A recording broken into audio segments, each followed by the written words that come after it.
What up is the bum?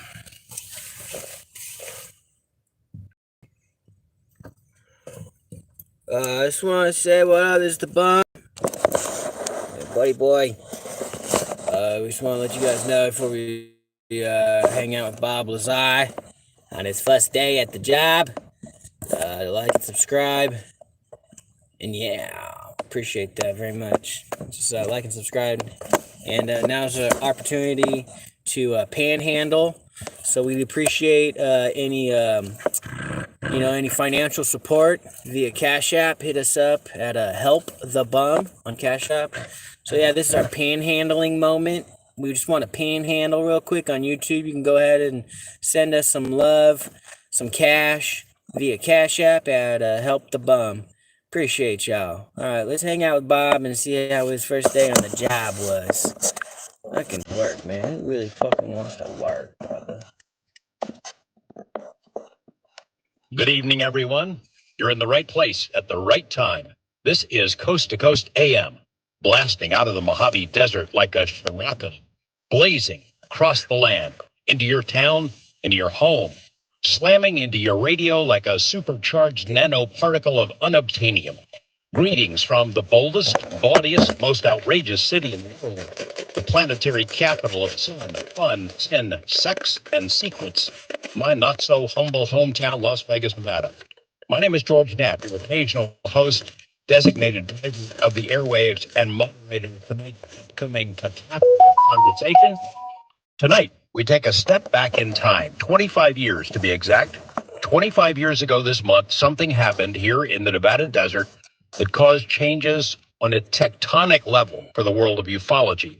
It caused dramatic upheavals for the military and intelligence agencies who had previously had very little scrutiny for the stuff they'd been doing out there in the middle of nowhere, far removed from prying eyes of the public and the press and Congress, anyone. And what happened 25 years ago this month also caused dramatic changes on a personal level for the people we'll hear from tonight, and that includes yours truly. Think about a list of the most famous military bases in the world. Maybe Fort Knox comes to mind. Fort Knox, been around forever. It's where our government supposedly stashes its huge stockpile of gold. Highly secure facility, very strict security, very famous place. Been in movies and TV shows and songs. If you look for Fort Knox on Google, you'll see an astounding number of links and references, 7.3 million as of this afternoon, which is, wow, a lot. But enter the term Area 51 and see what you get. 100 times as many as Fort Knox.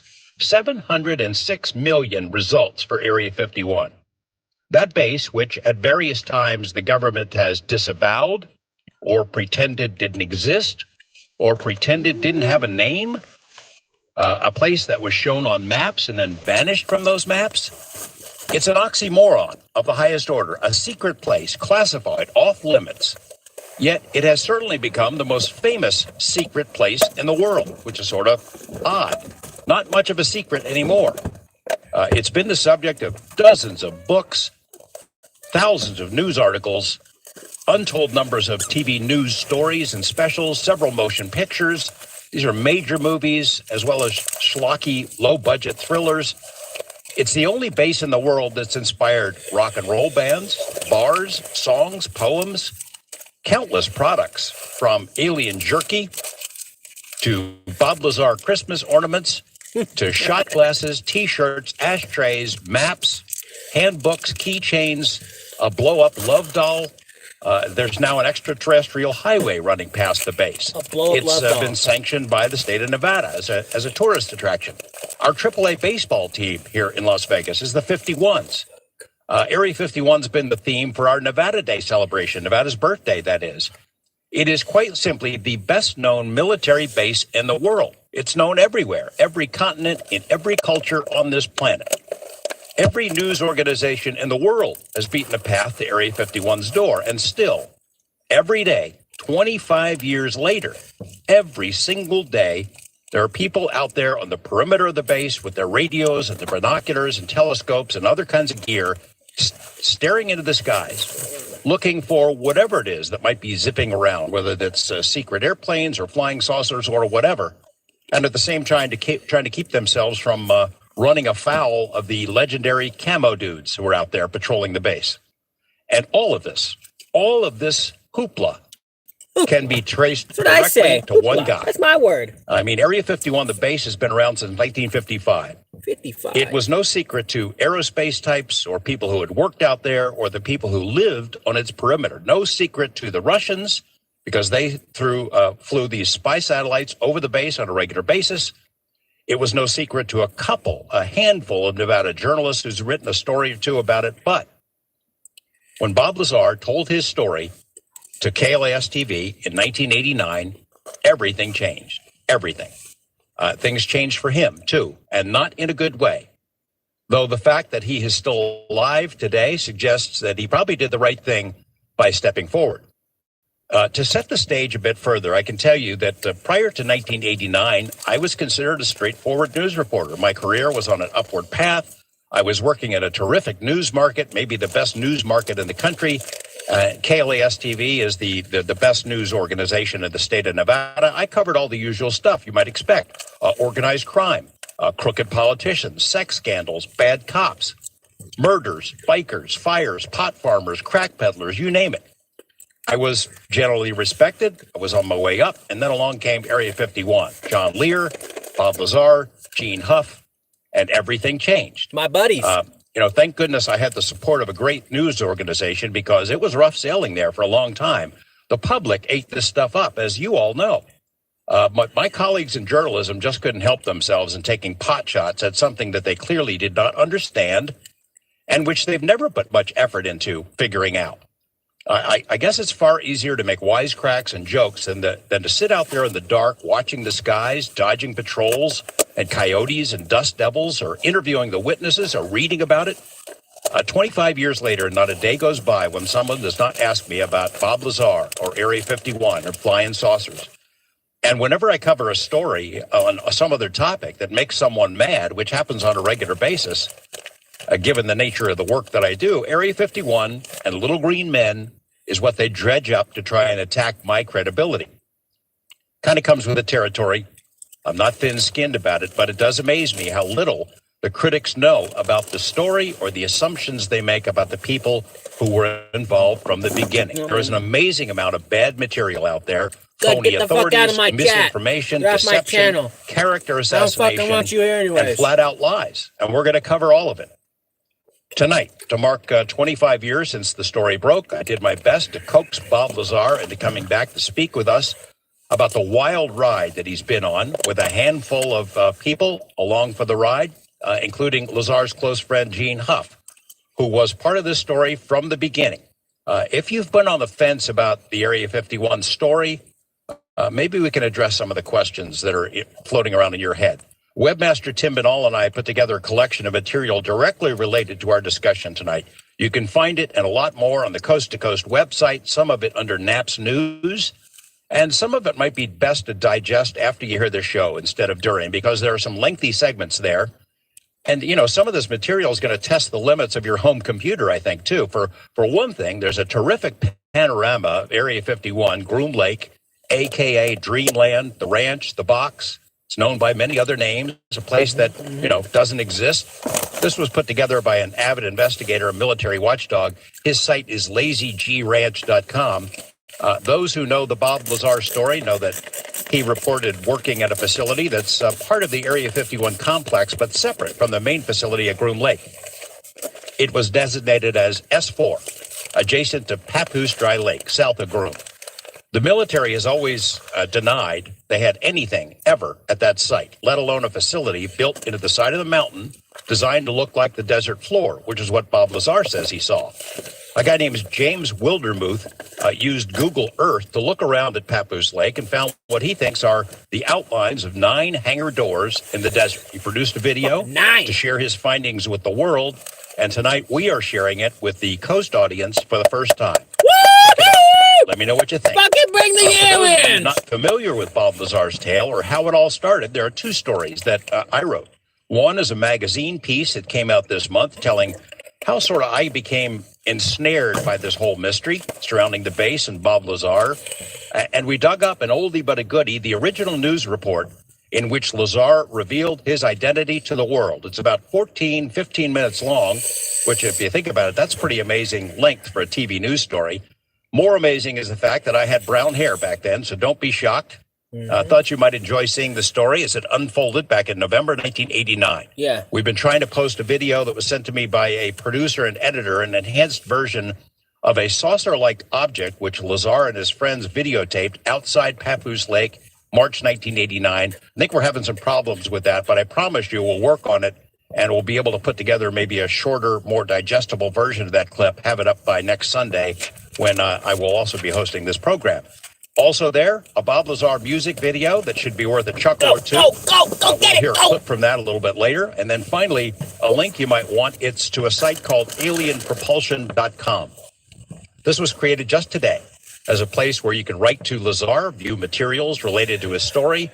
I'm not making any promises about him writing back to you, but the site will hopefully become some sort of a clearinghouse for information related to the story. There are already some items posted there, including a video snippet from Lazar's first polygraph test. Beautiful. And we'll hear more about that a little bit later. So check it out on the Coast website when you get a chance. Time now to take our first break. When we return, Bob Lazar and Gene Huff. I'm George Knapp, and this is Coast to Coast AM.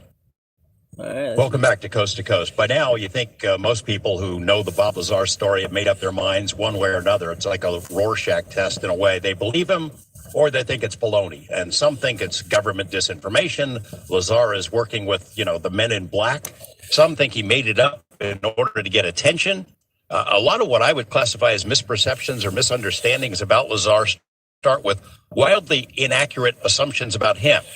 I've compared Bob to Ed Snowden in that both men are what I would call reluctant whistleblowers. Contrary to some misperceptions, Bob is not a guy who is hungry for attention. The last time we interviewed him on this program was 5 years ago. It took me forever to get him to do it then. I bent his arm and got him to give me a TV interview earlier this year, only because it was the anniversary of the story. That wasn't easy. He was not a UFO guy before this whole thing started. He's not a UFO guy now. One man who was part of the Lazar saga before, during, and after the episode at S-4 is his friend and former business partner, Gene Huff, a real estate appraiser here in Las Vegas, who sort of fell into this incredible tale through an accidental sort of series of circumstances. But he's seen it all, including the personal turmoil and toll the story has taken. Bob Lazar, Gene Huff, great to have you guys back on the show. Thanks, George. Hey, George. Hey, Bob. I can hear the enthusiasm just oozing out of your voice, Bob. I like you, Bob. It's 1 o'clock in the morning, for God's sake. Can't you have a show on at 5 o'clock? After George's succinct, in-depth opening, Bob, don't you feel anything we would have to say would pale in comparison to George's opening? I want to start with personal stuff, because I think if people knew the personal side, Bob, the reality of it, that they would not make the kind of misconceptions, jump to the conclusions that they do. I remember the day that we revealed your identity to the world, November 10th, 1989. We're working on this video piece right up to the wire. And when it was time to rush to the control room, send them the tape, give them the final edited piece so I could go head out to the studio, you grabbed the videotape, didn't want to let go of it. Remember that moment? What was going through your head? I don't think I can forget that. If I recall, we wrestled to the ground. Wow. But I mean, the point being, for somebody who the public thinks, boy, you couldn't wait to jump into this and tell everybody this story that you made up. I mean, everything about you sort of is in contrast to the reality of that moment. No, that's true. I mean, really, for the people that claim, I fabricated this for attention, there's somebody that really hasn't looked into anything. It's like you said, it hasn't been a positive thing in my life, and really, even to this day, I still question whether or not it was a good idea to, release the information. But it was really more, for self-protection at the time than to, release the information to the American public, which, I thought was an injustice that they didn't have. George, I think that he makes a very good point here in that when he first exposed this the public didn't know why he was doing it, so they had to guess, was he doing it to make money or to become famous or for whatever reason? Of course, now those that know the story know that he did it just to go public to protect himself. And, as they were getting ready to yank his security clearance due to other circumstances in his personal life, but to the innocent bystander, they had to, try and assign a motive to why he was doing it, and that misconception was out there from the advent of the expose. Well, let's maybe start with this: is the idea that you're Bob the UFO guy. That drives you crazy, doesn't it? I mean, you didn't want to be famous. You certainly didn't want to be Bob the UFO guy. You still don't want to be Bob the UFO guy. No, I don't. I mean, how does that help anyone? I run a scientific supply and research business, and it's hard for people to take you serious when you're Bob the UFO guy. And Bob the UFO guy. I really do my best to divorce myself from it. Like I said, I've always felt privileged to be part of the project, and it was fascinating while I was working on it. But one of the most popular questions I get asked is, well, how come you don't follow the world of UFOs now? Do you know this guy? Have you seen this video? No, I don't. I don't follow it at all. And one of the main reasons is 95% of what I've seen on the internet and the videos and claims are absolutely ridiculous.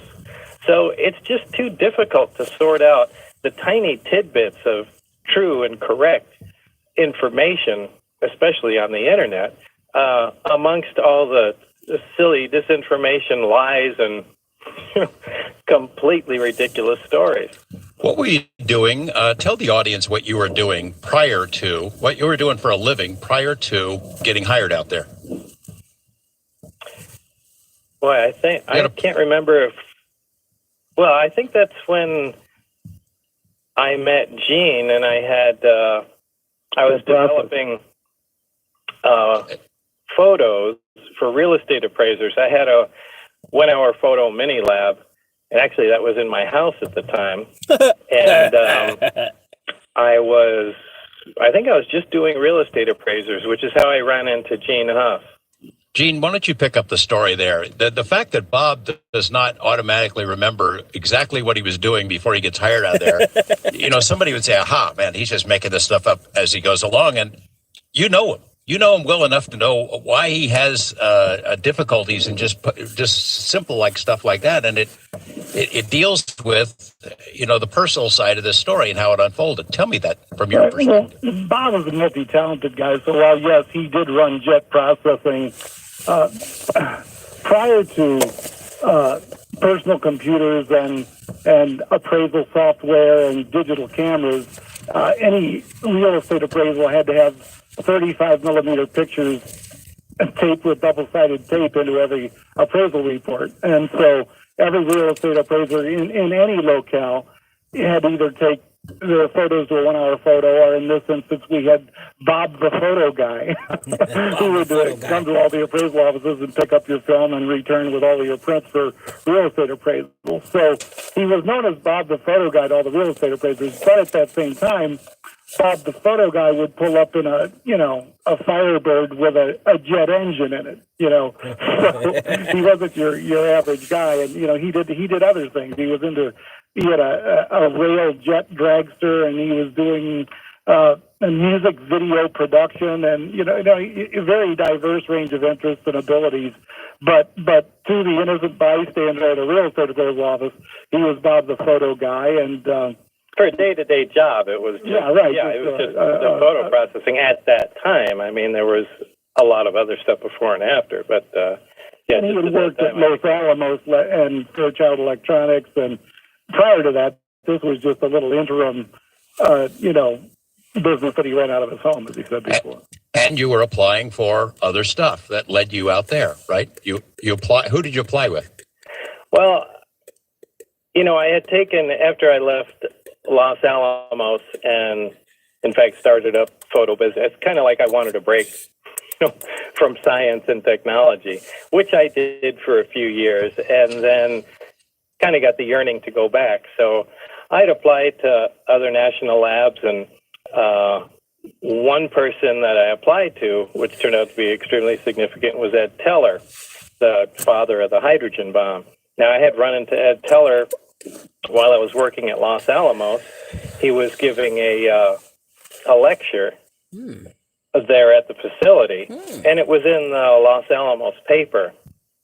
In fact, that paper, on the second page of it, is a little, blurb about how he's going to be speaking there. On the front page was me, and they had done a story on my jet car that I built. So I went and got off of work that afternoon, went down to see the lecture, and I got there a little early, and Ed Teller was sitting outside reading the front page of the paper. So it was a perfect way to introduce myself since he was reading about me, and that's really how I initially met him. And, fast forward years later, when I was sending out applications or resumes or feelers, really, I made reference to that meeting. And fortunately, he remembered me. Wow, that's cool. You were looking for wherever that might lead. I mean, you didn't specifically say, I want to work at Area 51. You just sent out well, I'll tell you what, the music is telling us we need to take a break. We'll pick up that story. Oh, what the fuck? And also talk a little bit about Los Alamos, and then those first heady days when you worked out there in the desert at this once secret facility. Stay with us, everyone. Much more to come with Bob Lazar and Gene Huff. Tom Petty takes us into the break. Getting good, boys. You might notice by the end of the program that all of the songs, or pretty much all the songs we're going to be using tonight for bumper music, are from 1989, the year the Lazar story exploded onto the scene. Figured they'd help sort of set the mood and remind people how long this story has been part of our collective memory.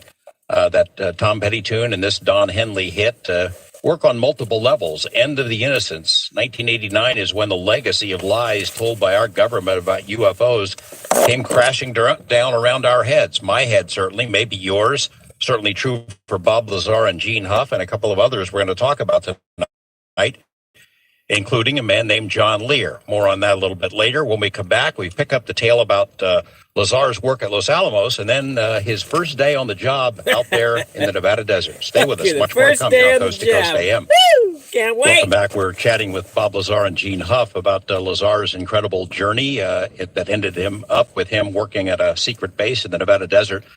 Before the break, we were talking about Los Alamos. And for me, this was always a key to your story, Bob, is if you had worked at Los Alamos and we could prove it, that seemed to, it's not too much of a leap to suggest you could work in the Nevada desert at a similar kind of facility. And you were telling a story before the break about coincidentally running into Edward Teller, who was in Los Alamos to give a lecture. And, while people, there's a conversation underway right now on AboveTopSecret.com where they're debating back and forth about the credibility of your story. And I saw a remark there the other day that I had to respond to saying, that's just like all these storytellers. They drop the name of somebody famous in it. But the fact is, we've got the newspaper that shows you on the front of it.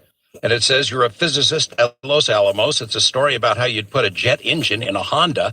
And then we also have that same newspaper, as you mentions that Edward Teller is there. He's the guy who ultimately helped you get a job at S-4, right?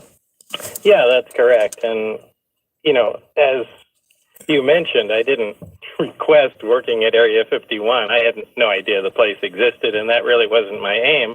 I was more interested in nuclear weapon research or propulsion. Yeah, anything with a high energy output is what always has fascinated me. It's why I've built jet engines and rockets and, all kinds of strange contraptions. But and at Los Alamos, I worked with their half-mile-long particle accelerator. But anything that operates at tremendous levels of energy or requires the control of huge amounts of energy is always what has interested me. And really, that's what I really relayed to Dr. Teller and was kind of hoping, there might be something at Livermore Labs up in California, which is where, he spent most of his time, that might be up my alley. And instead, he had something much more interesting, and that's where that job came about. George, I got a couple of text messages while we were on break, and if I may be so presumptuous, I think we need to explain that Los Alamos is a city about 100 miles or so from Albuquerque, New Mexico, and Los Alamos National Laboratory is located there, which is where they invented the atomic bomb during World War II. And the advent of that lab has just been the subject of a drama series on TNT called Manhattan, which just got done with its first season. That's one thing. The other thing is that Ed Teller, that you guys are referring to, is the late Dr. Edward Teller, who's a scientist of German descent, who was the head scientific consultant to the 4 or 5 presidents preceding George Bush. Anyway, I want we need to clarify those things. I want to come back to Eugene on this. Bob's just telling us a story. He's got all these kinds of different interests, but some of them you would say there's no way a guy like Bob could ever be hired to work at Area 51, S-4, on the most secret stuff in the world. I mean, as you note, he has an interest in jet engines. He likes machine guns. He liked, for a time, wild women. He flew a pirate cross and a skull and crossbone flag on his house when I first met him. He's the fucking Bob Lazar's awesome. Guy. And there's, when you put all that together, there's no way a guy like that could be hired to work out there in the Nevada desert, right? Tell me the story, the Bob that you know, why it makes sense that a guy with his eclectic interests could get into a program like that, and how it is that you fell into this whole series of events. Well, Bob is what I term a comprehensive problem solver, a wide range of interests, a jack of many trades and master of many. And so we talked about this extensively. Because of the gravity, not to make a fun of the situation out at S-4, it wasn't necessarily an instance where you could just take applications from all the most notable scientists in their field in the entire world and say, here, we need you to come work on this. There had to be people that you could manipulate, that you could keep quiet, they probably wouldn't want someone who commanded such respect that they could simply go on the news and expose this and everyone would believe them. I think it's what we have learned through this whole ordeal is that no one can change the world. No one who works in a project like that is allowed to take, they don't allow you to take truth home. You can't come home from work and go to a news station and go, here's some element 115 and here's photos of aliens and photos of flying saucers. They'll never be allowed to do that. So even no matter who was in a program like that and what security clearance they had, no matter what knowledge they possessed or what they had to say, it would always be just their word when they did the exposure of the entire subject, and it's up to the public whether to believe them or not. Tell me the story of how you got to know Bob, the photo guy, and how you met John Lear. Because, so many people believe John Lear is this crazy UFO guy. He's this Svengali in this whole thing, the puppet master who talked Bob into doing this stuff. It's clear that that's where the story came from, not from actual experiences.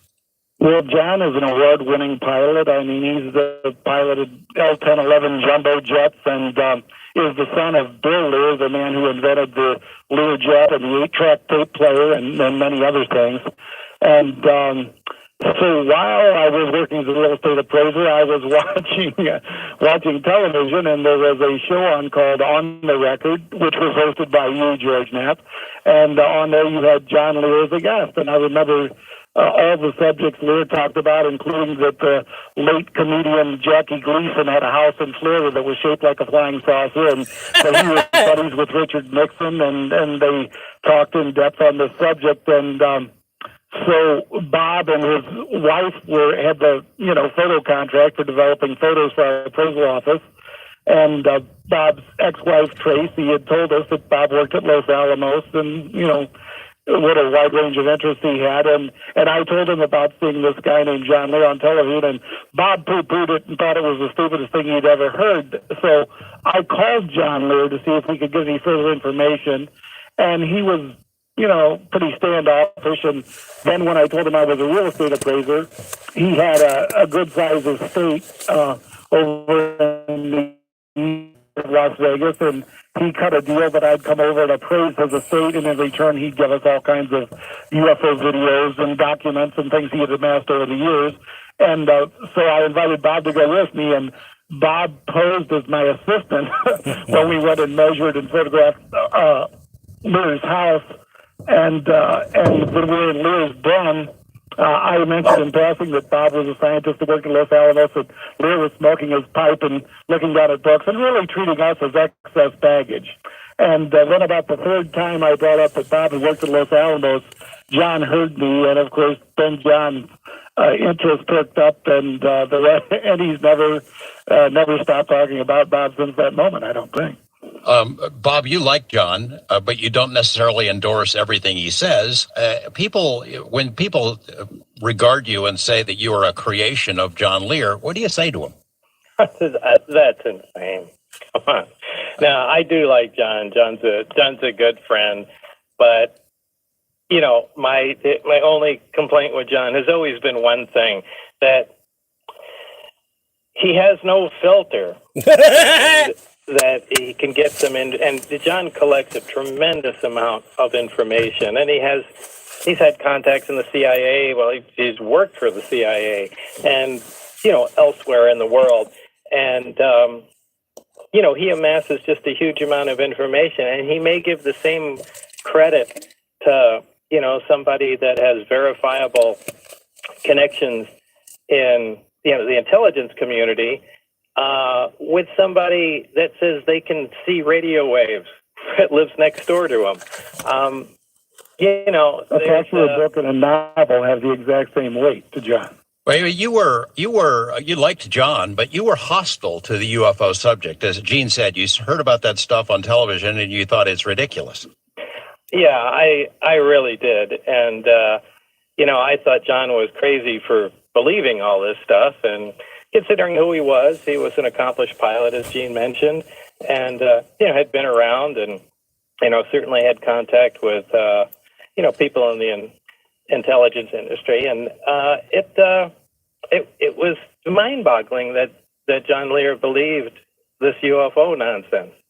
And anyway, he did have a lot of paperwork, which we looked at. But, there again, it's impossible to determine if any of that stuff is real. Fabricated or disinformation. That time frame, 1989, I mean, a lot of stuff going on in the UFO world. The first UFO conference I ever went to, MUFON, was here in Las Vegas that year. Bill Moore, this guy, comes out and admits he was working as a disinformation agent, working with AF, the Air Force Office of Special Investigations. Disinformation! Everyone thinks the CIA is spying on them, which is probably true to some extent.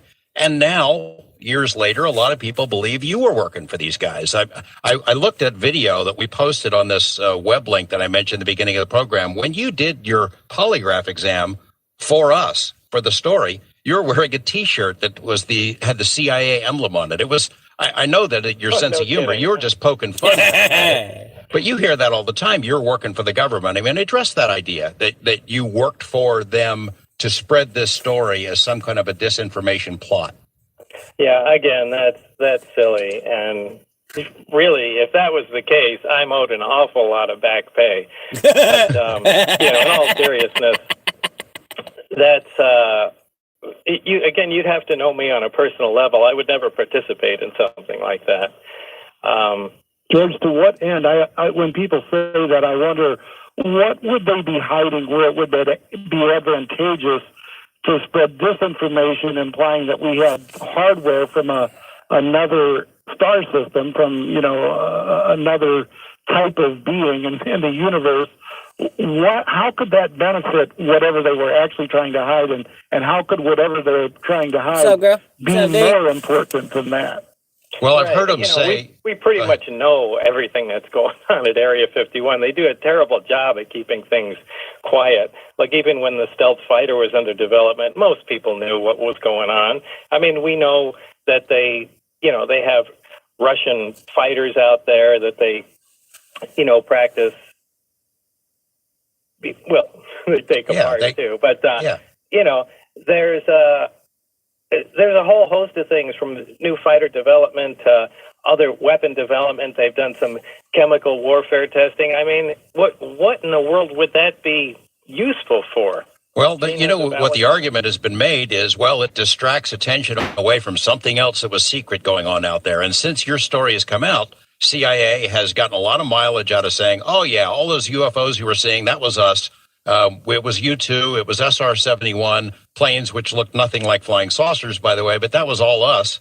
And they sort of poo-poo it, saying, yeah, that's what we were doing, implying that your story came out to distract attention from something else going on out there, to which I say, if so, then somebody had to be fired, because it focused more attention on Area 51 than anyone could possibly imagine.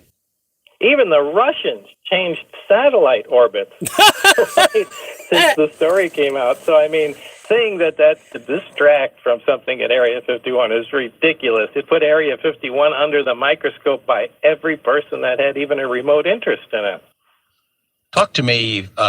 We got about 6 minutes and we'll go to a break. Talk to me about your first day. We'll come back to the story about how you got hired and what you went through, but your first day going out there, do you remember it?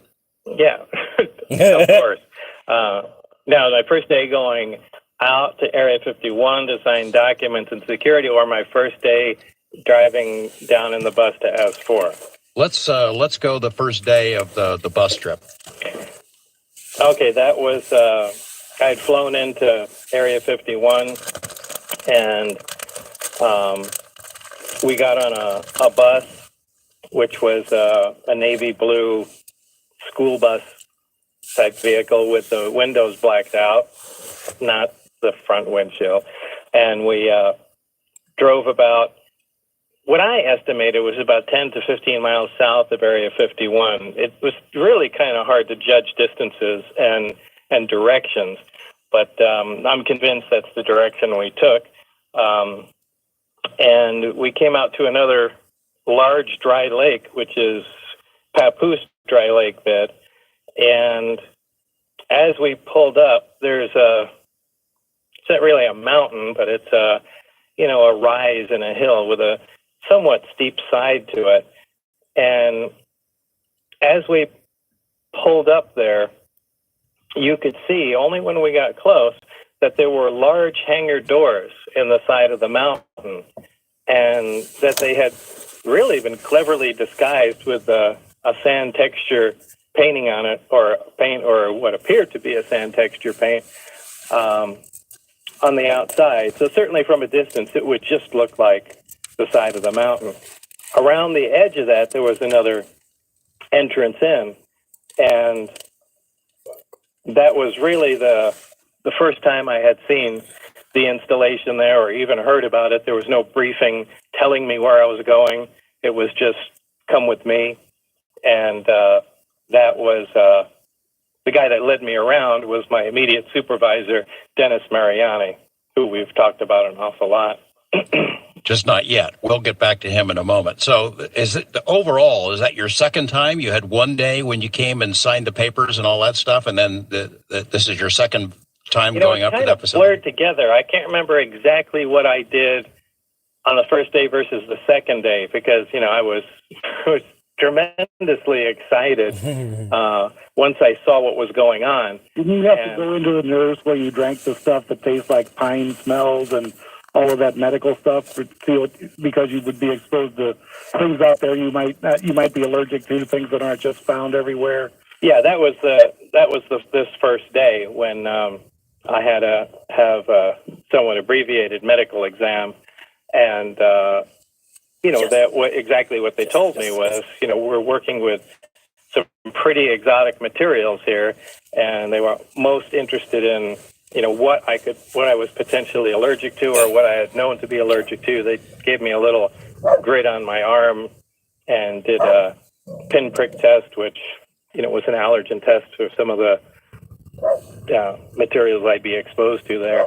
But and I also, a lot of people have made a big deal about this. I drank some pine-smelling liquid, and they, but this, it wasn't Thorazine or wasn't some hallucinogen or anything like that. It was, like I said, it was a fairly rigorous medical exam, but it was somewhat shortened because Dennis really wanted me to get see to work. something that was going on. When did they fingerprint you? I know you had to put a thumbprint or fingerprint or whatever to get into the door. So they must have fingerprinted you at some point in time too. Yeah, that was all done, at Area 51. Oh, okay. And, that's why I specified either going down there or to Area 51. Area 51, all the preliminary stuff was taken care of. And then when we, actually entered the place is when they had my hand reader and my badge. You put your hand on, it's a small plate with some pins on it that you could put between your fingers. There's a bright light above it. And at that time, it wasn't anything exotic like a fingerprint reader. From what I understand, it just measured the bones in your finger. Well, that sounds pretty exotic to me. I'd never heard of it before you told me it back many years ago, but that sounded kind of, did they have those things now? Are they in use anywhere else? I've never heard of one or seen one after that. And certainly, fingerprint scanners have, been all the rage since then, but I've never heard of anything that measured bones in your hand, but, it was just done with light. And, all right. Well, you happen to see a lot more interesting technology than that, although that's pretty interesting. When we come back, we'll hear what you saw in those hangars down there adjacent to Papoose Lake. Much more to come here on Coast to Coast AM. Stay with us, everyone. I had mentioned to you that Area 51, that name of that base had permeated throughout popular culture, and this is an example. My producer, Chris Boros, dug up a whole long list of songs that are about Area 51 or themed about Area 51. That's one of them, a guy named Billy Thompson. Sounds like ZZ Top kind of it. You might have heard a reference in those lyrics to the Groom Lake Yacht Club, which they used to sell T-shirts, Groom Lake Yacht Club T-shirts when the story first broke. There's some other songs that we'll be hearing through the night with an Area 51 theme. And we'll also be talking about some other people who've come forward with their own tales about Area 51 of varying degrees of credibility, including a guy named Boyd Bushman, who made a whole bunch of news a couple of weeks ago with his deathbed confession about things going on out there. We pick up our conversation with Bob Lazar and Gene Huff in just a moment here on Coast to Coast AM. All right. All right, in just a moment, we're going to get into some details about what Bob Lazar saw at this facility that came to be known as S-4. But I want to go back to something we touched on before the break, and it's about your memory, Bob. Maybe, Gene, you can talk a little bit about it. People would say, how can Bob not remember X, Y, or Z? If he really was in this program, he should remember everything he did out there. Do you suspect, based on the description Bob just gave us about this green liquid, that maybe something was done to his memory? And can you address, as his friend, the general idea about how his mind works on everyday stuff? Now, I don't know that they tried to alter his memory, but remember, there are a lot of things we haven't covered here. The security checks, even when they indoctrinated him out at Area 51 or down at S4, they were poking fingers in his chest, and armed guards would put guns to his head. All of this, to remind him that he's taken this oath of secrecy. And so, this was to imprint his memory to be afraid of them and to not dare expose anything that he was, told or exposed to out there. So so that would imprint his memory, but I don't know that would alter his memory of day-to-day events. And remember, he's not going to work on computers. I mean, after he reached the briefings, this guy's working on flying saucers, flying discs that were brought in from another star system. It's pretty overwhelming. And I remember when things started getting nasty, when the security briefings, when the threats to him started becoming more often and more severe, I suggested that he start taking note of the names of the people that were doing this. He was so absorbed in the surroundings, in the environment, and the tasks at hand, which were, mind-boggling. Everyone had a badge on with their picture and their name, and I was the one to suggest that he start memorizing some of these people's names just in case he ever need to remember who they were should things go really bad, which ultimately they did. Not a bad Bob, do idea. you think that they messed with your memory, that stuff that you drank? I mean, certainly they intimidated you, right? I don't think so. I don't know if the technology existed back then. I don't know how much that technology exists today, to selectively affect memories. But, I never experienced Come on. any Up here. memory loss to any degree outside. But I mean, well, wait a second now, because you would say that there were times when you'd fly up there, you didn't know when you got home, you didn't know what you'd done that day, didn't you? Well, that is true, but that's pretty much been that way my entire life. I mean, I don't know what I had for dinner last night. Yeah, that's true. So that's. I don't even know the date of the. I don't even know today's date. As far as memory goes, I don't know shit. Address the idea that I approached earlier before the break about why you would be a guy to be hired at a program like this, because you've heard it so many times over the years. Bob is not the kind of guy they would ever hire for this. He's too wild. He's got unconventional beliefs. That's exactly what they were looking for, and they made that clear to me. I said, we really wanted somebody out in left field. We keep going over the same thing, and we keep getting the same results. And, they mentioned Dr. Teller's recommendation, that this is a guy that just might look at things differently. And I think they wanted somebody to think outside the box. I think they also picked you because you could be discredited if things went awry.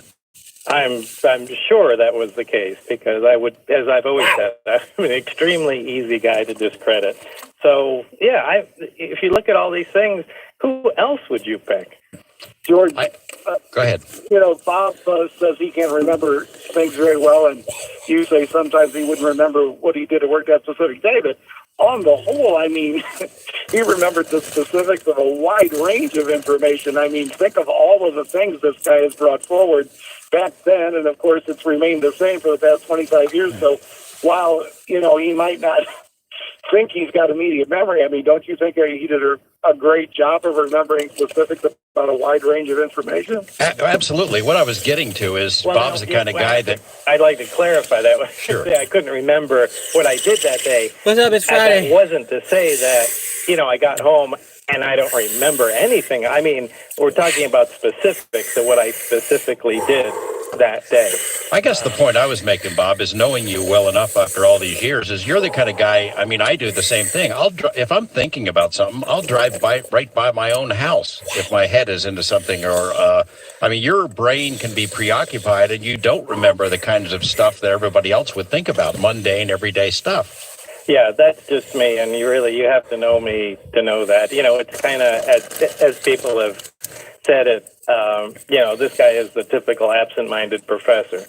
So, well, but if he's working on a flying saucer, can you blame him because he can't remember the name of the guy he was working with? He's being confronted with technology from another star system. It's a matter of priority. You know what I mean? I don't think he was paying attention to things that were less important than that. Let's go back to, I wish I hadn't jumped out of the order, but the first day you go up there, you get hired. The first day you go up there, you had to sign a bunch of papers. And is that the first day you read the briefing book? Did you get a look at what was in the briefing book about all kinds of weird technology and where it came from, or does that come later? Well, that was down that was actually down at S-4. Now, they gave me some other overall briefings, and it was mostly security at Area 51, where the plane landed, Area 51 proper. And as Gene mentioned, it was mainly just hammering the security of the place, into my head, how things go, where you go, what you do, and, who you talk to. And, one of the main things they brought up was, if people keep asking you what you do up here, what you tell them, you can make things up or, tell them, hey, I just can't say. But if they push it more than 3 times, they want to know that person's name and how to contact them. So, they were really concerned about the spread of information of any kind, or even that I had any work to do up there, or even had traveled up there. By the time you got hired, you already knew John Lear. It would seem to me they would go, aha, that's a flashpoint. There's no way we're hiring some guy who knows John Lear, the crazy UFO guy who's spreading all these stories. That alone would be a disqualifier. What do you say about that? Did they raise the issue of John Lear? Yeah, they actually mentioned John Lear's name. And actually, if I can step out of that question for a minute, Kathy Thomas, who you met, who worked at, what's the big satellite installation in Mojave? Oh, yeah. The great big dishes that. Yeah, right. The VLA. VLA. It's I think it's the Goldstone. Yes. Anyway, you knew her too, Gene, right? She recently died. But what I'm getting at is when she left Goldstone, she applied around and she actually got a job at Area 51, and she used me as a reference on the form, which we thought was hilarious. I said, Kathy, if there's ever been a person not to put on your application, it's me. But she got the job. So, going back to talking or mentioning Lear, obviously, if you could put me as a reference on there and get into Area 51, although I didn't use John as a reference, they had gone over every person, what they did, relationships, so on and so forth. But, obviously they weren't that concerned about John. Well, or maybe they liked the idea that you knew. Gene? To due process, that if anything went wrong, it would be handled by a civilian court-martial out there. And of course, it's supposed to be illegal to sign your civil rights away, but that was a requirement for him to get into this program. Was by wasn't Ronald Reagan's signature on that, Bob? Yes, it was. Yeah, so he had to sign his right to do. As you know, it's a very controversial term in ufology, whether a Majestic 12 type organization really existed. Was that the name of it, or were they messing with you? No, the MAJ was on my badge. And I know John Lear produced the MJ12 documents and showed me those. Now, I don't really recall the history of that, or if that was the first instance badge. And I can't remember if he verified that it was short for Majestic or what his comment was on it. But I was always under the impression that that's what it was. George, does the audience know who the Majestic 12 are? In general, yeah. Majestic 12 is supposed to be this all-powerful overlord, this panel of people who control access to all UFO information, crash saucers, things of that sort. Highly controversial, even in the world of ufology, about whether this panel really existed or not, because the source of the documents that mention it, that came forward, how they came forward is highly controversial to this day. Let's go back to you, Bob. On that same note, a lot of questions I get asked have to do with security.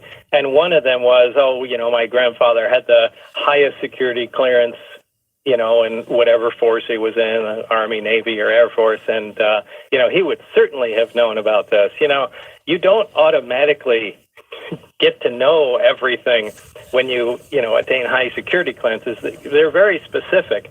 And one of the things I was told at that time, there were only 22 people who had knowledge and information about the whole extraterrestrial program. The fact that we had recovered crafts there, and the back engineering, the fact that Papoose. But at that time, there were only 22 people, and they had us go over that list. That list was always available, and that's an incredibly small amount of people for such a mind-boggling project. And that's one thing that it really shocked me.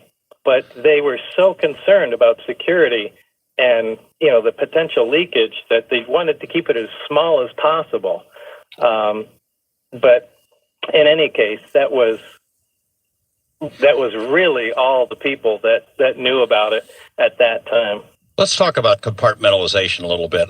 Since we worked on this story, I've got to know a lot of people who worked at Area 51, some who are still working out there, people who had been there in the 50s, 60s, 70s, 80s, working on all kinds of different projects. And invariably they will say, Bob Lazar was never here. I never saw him at Area 51. That's number one. Number two, if there had been a project like this, I would know about it. But in the same breath, they would tell me, I worked with a guy and every day saw him in the chow line for 5 years and I never knew what he worked with. Or they would tell me, I had to lie to my wife. I had to tell her something else. We've seen briefing documents and pamphlets from out there that they give to the workers that say, here's how you lie, and here's how to make up a story about what you do. Yeah, that's true. That's true. That was part of the security information I got too. And as far as Area 51, I didn't work. I wasn't stationed at Area 51 proper. The only time I was there, for any length of time was the first time, and I was in a single room. I wasn't, hanging out there, mingling with people. When the plane landed, I went from the plane into a bus and drove south to S-4, and no one from Area 51 proper was allowed down at S-4. If people worked at Area 51, we would never cross paths. I'd like to point this out, is that, you have critics, and it's understandable why you'd have critics who argue about your credentials, your work history. He can't prove this, he can't prove that. But they have to overlook a lot of stuff to disregard your story, one of being the existence of a place called S-4. There had never been an S-4 on any maps. No one had ever printed it. There had been no news stories about it. It wasn't any newspaper accounts. It had never appeared in public until you said that there was a place called S-4. And I'll just tell the audience that I had called Nellis Air Force Base in 1989 to their public information office and asked them, do you have an S-4? And they came back and reluctantly, I think, told me, yes, it is a real place. They said, we can't tell you where it is and we can't tell you what goes on there, but yes, we have S-4. In fact, we have more than one. Today, if you call Nellis Air Force Base and ask them, and I did with our friend Jeremy Corbell, we asked them, do you have S-4? Is there someplace like that? They said, we can't find it on any map, which is not the same as saying it doesn't exist. It's just that it's not on a map, which has always been the case. But the fact that you knew about S-4, that it really was a place that existed and nobody else had ever mentioned it before, and then Nellis confirms it, says a lot. Well, and then the skeptics go, well, that doesn't mean there were flying saucers there. Yeah. Right. Well, let's talk about flying saucers. You went down, you get on the bus, you go down to this facility. It's built into the side of this slope, designed to look like desert floor, and you go inside. The first day you're inside, did you see all these hangars? Did you see what was in them?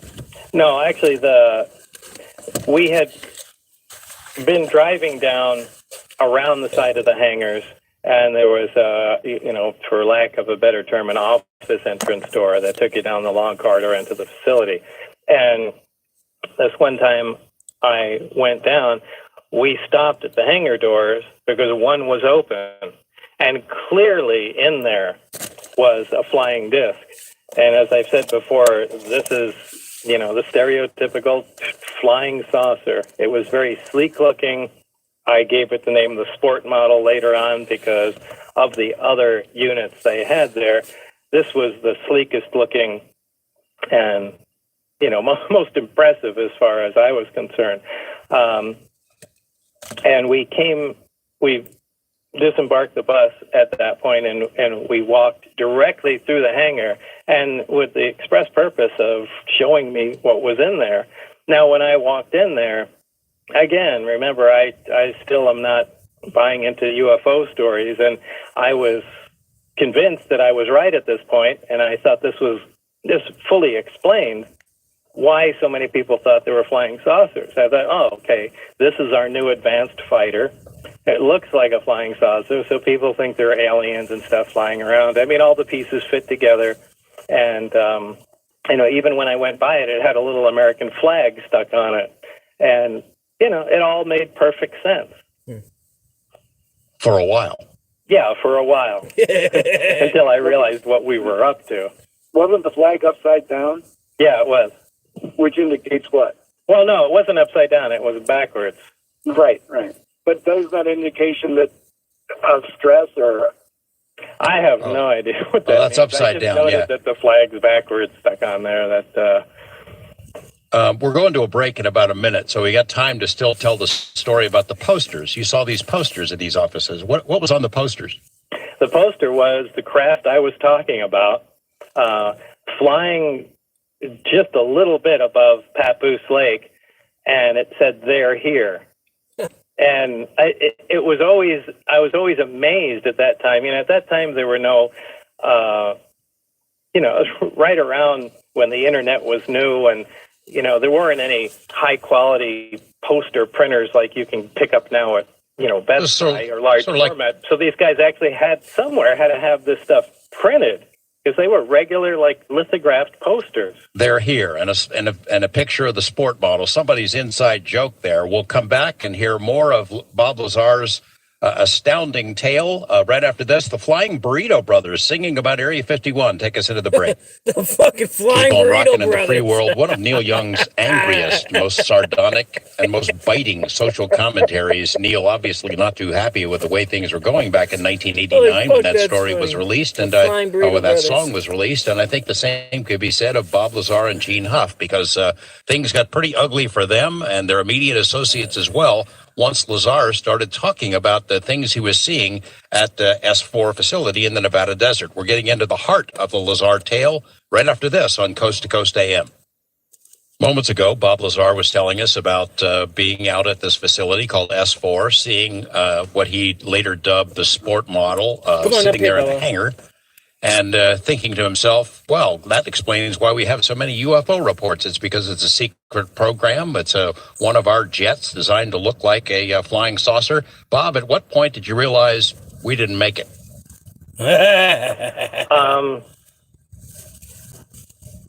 Well, I guess the true confirmation came once I had hands-on with the technology. I did read briefings, essentially overviews of what the project was, but even reading those, I questioned what I was reading. That it was maybe this is astonishing stuff, saying this technology is from somewhere else, right? Yeah, that these were extraterrestrial craft, and here's the project of analyzing this device is split into several different project groups. I was one of them, and what was that? Project Galileo was the discs, and Sidekick was Looking Glass and Sidekick, right? Yeah. What was Looking Glass and what was Sidekick? Sidekick was a weapon potential, and Looking Glass had to do with, there was always a question, if you can manipulate gravity, you can manipulate time. And, that dealt with, is this a reasonable thing to think about? Is the craft, is it possible that it can affect time? And we're talking about, milliseconds of time distortion, or to seconds, not traveling in time. So do you think that there were other groups of people out there who were working on those parts of the project? Right. And we were not permitted to talk, between groups. We had, each group was compartmentalized, and we had, it kind of worked on the buddy system. You had your guy you can talk to about your project, and in, rare circumstances, there was crossover, where you were shown, perhaps another component could possibly interface with what you were doing. So, you had a supervised meeting, with those guys, and they answered specific questions about it. But they were so over the top with security and compartmentalization. It really neutered the whole project. I mean, things moved so slow because of that, and we could have gotten so much done so much faster if they had just been a little more open. We'll come back to that. Am I misremembering this, or wasn't Sidekick, didn't you tell me that was a beam weapon focused with a gravity lens? Yes, that's exactly what it was. So you're talking about security being omnipresent. You talked about the briefing documents and how unbelievable this stuff was. Did you think that all this, the briefing documents included alien autopsy photos, talking about Zeta Reticuli as being the source of this material or this technology? Did you think they were just messing with your head?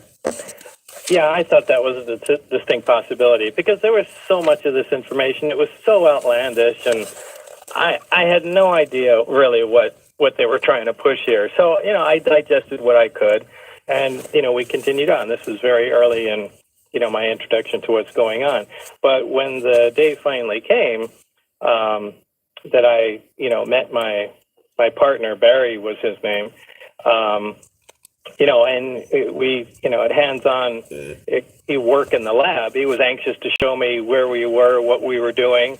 And as we started going over, some of the equipment that had been removed from the craft, it became immediately obvious that this is technology that not only didn't exist, that was so far advanced, it was borderline magic. And that's when it hit me really like a sledgehammer of, what we're really dealing with here.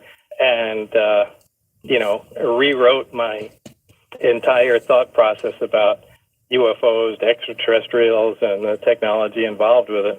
Well, let's talk about the technology, the magic. What was magical? Well, the number one thing is the control of gravity. There's no machine that mankind has made at this point that can produce gravity. Like we can make an electromagnet, you energize it, and, we can produce a magnetic field to pick up metal. We can, control most other forms of energy, from, lasers and light. We have machines that can accelerate particles to near the speed of light. But the one big gap we have is that we can't control this force known as gravity. And if we had a machine that you could turn on and make gravity or repel gravity, the whole world of science fiction suddenly becomes fact. There would be force fields, there would be, movement in time, there would be propulsion without jets or propellers, silent field propulsion. And anyway, that being said, one of the first things he showed me was the operational power source in this vehicle, removed from the vehicle, and that it produced its own gravitational field artificially. What did it look like? How did it work? It looked like, the sphere, half a sphere, about the size of a basketball on, I guess about an 18-inch square plate. So it was about the size of it, the overall shape. It was extremely efficient in that it didn't, and this is in violation of one of the laws of thermodynamics. Any system has to produce waste heat to some degree, but this did not. And the entire system operated like as I said before, a perfectly tuned ballet. There was no waste. This was a small accelerator that used an exotic element that we hadn't seen before that produced and focused gravitational waves and transmitted them through the craft much the same way as that we route microwaves through tuned pipes. This was all shocking technology and, something that just didn't exist. So this was a reactor, the power source that had been taken out of one of the craft, and it was sitting there in your workspace, and this guy Barry was showing you how it worked. Yeah, he energized it. The reactor actually powered the gravity generators and the emitters, but the reactor itself produced its own gravitational wave almost as a byproduct. But with the device running, you could not put your hand on it. And that was, the moment where it became, all became real to me, because that's physically impossible. How did he demonstrate that to you? The golf ball?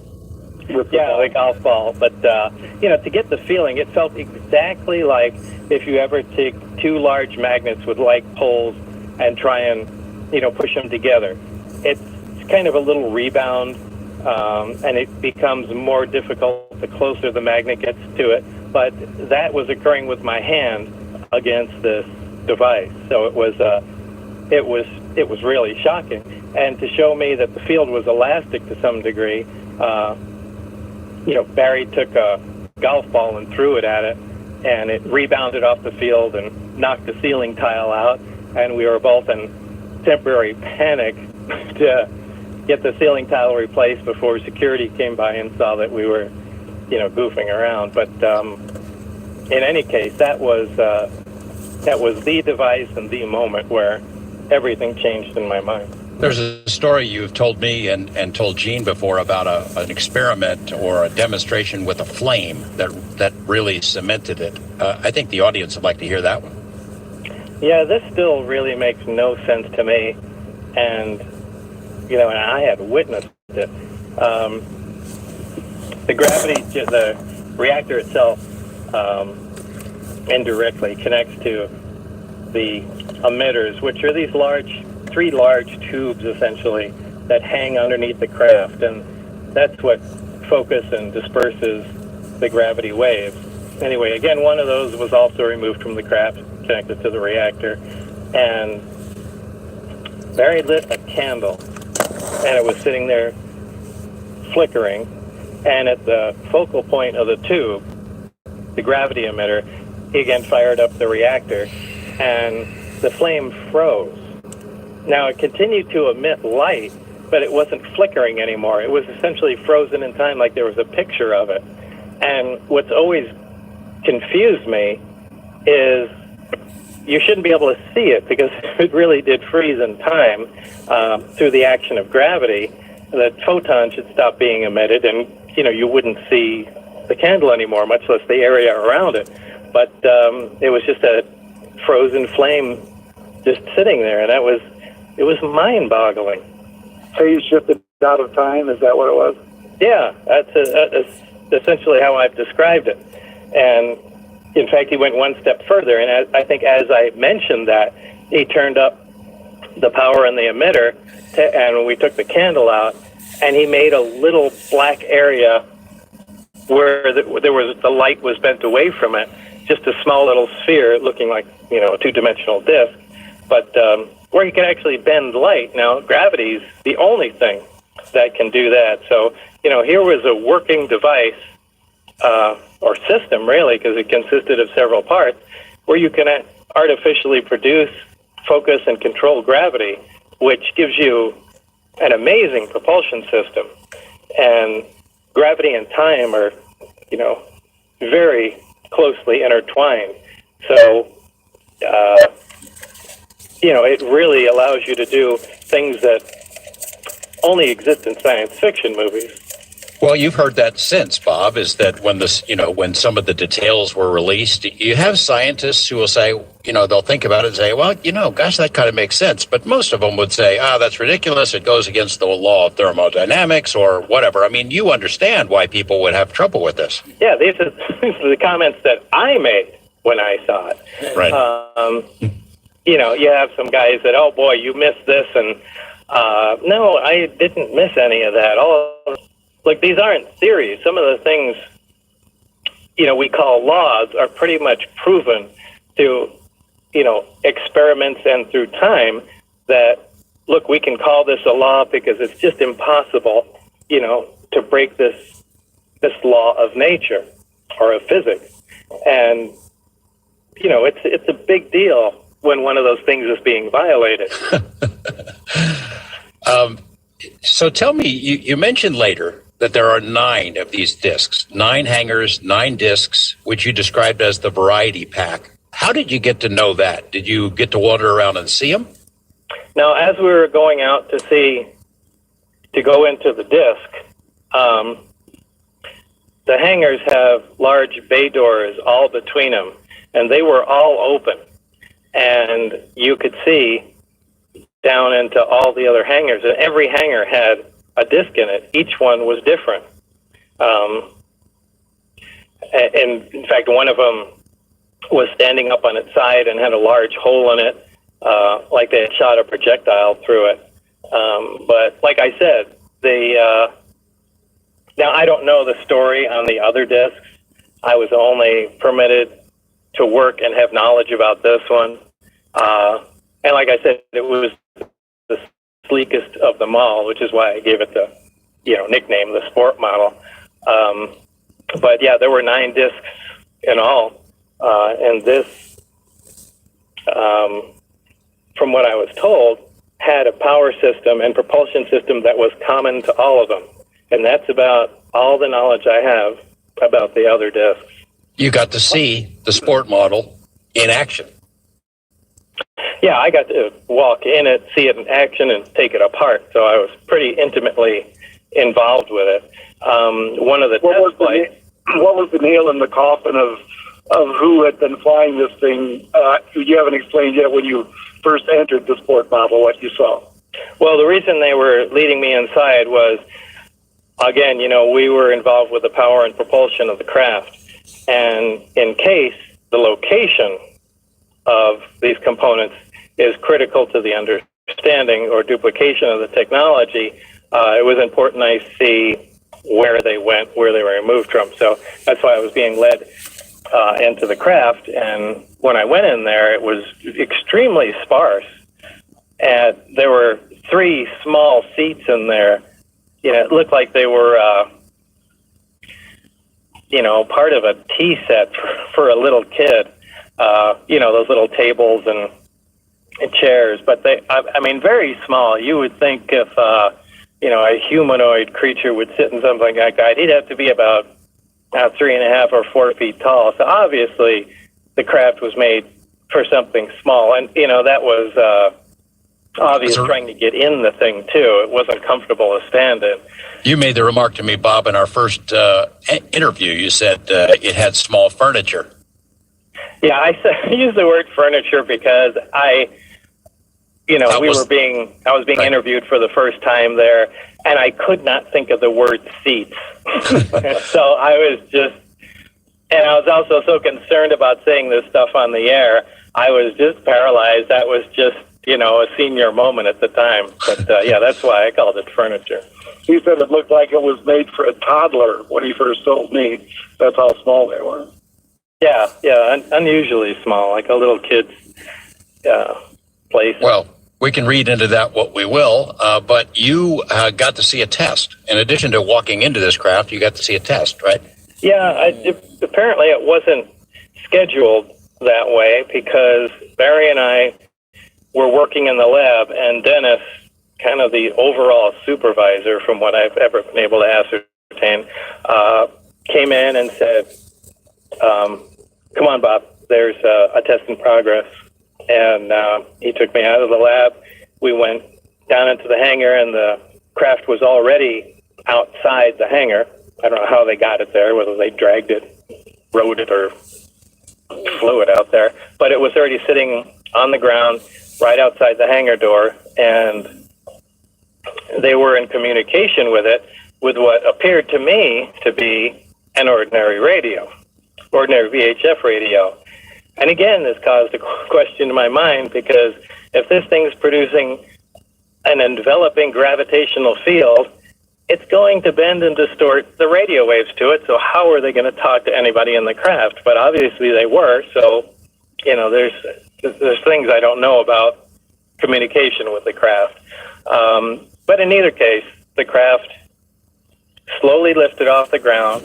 It had some purple-blue corona discharge on the bottom. Not very bright, but it was noticeable, like you would see around high-voltage systems or Tesla coils.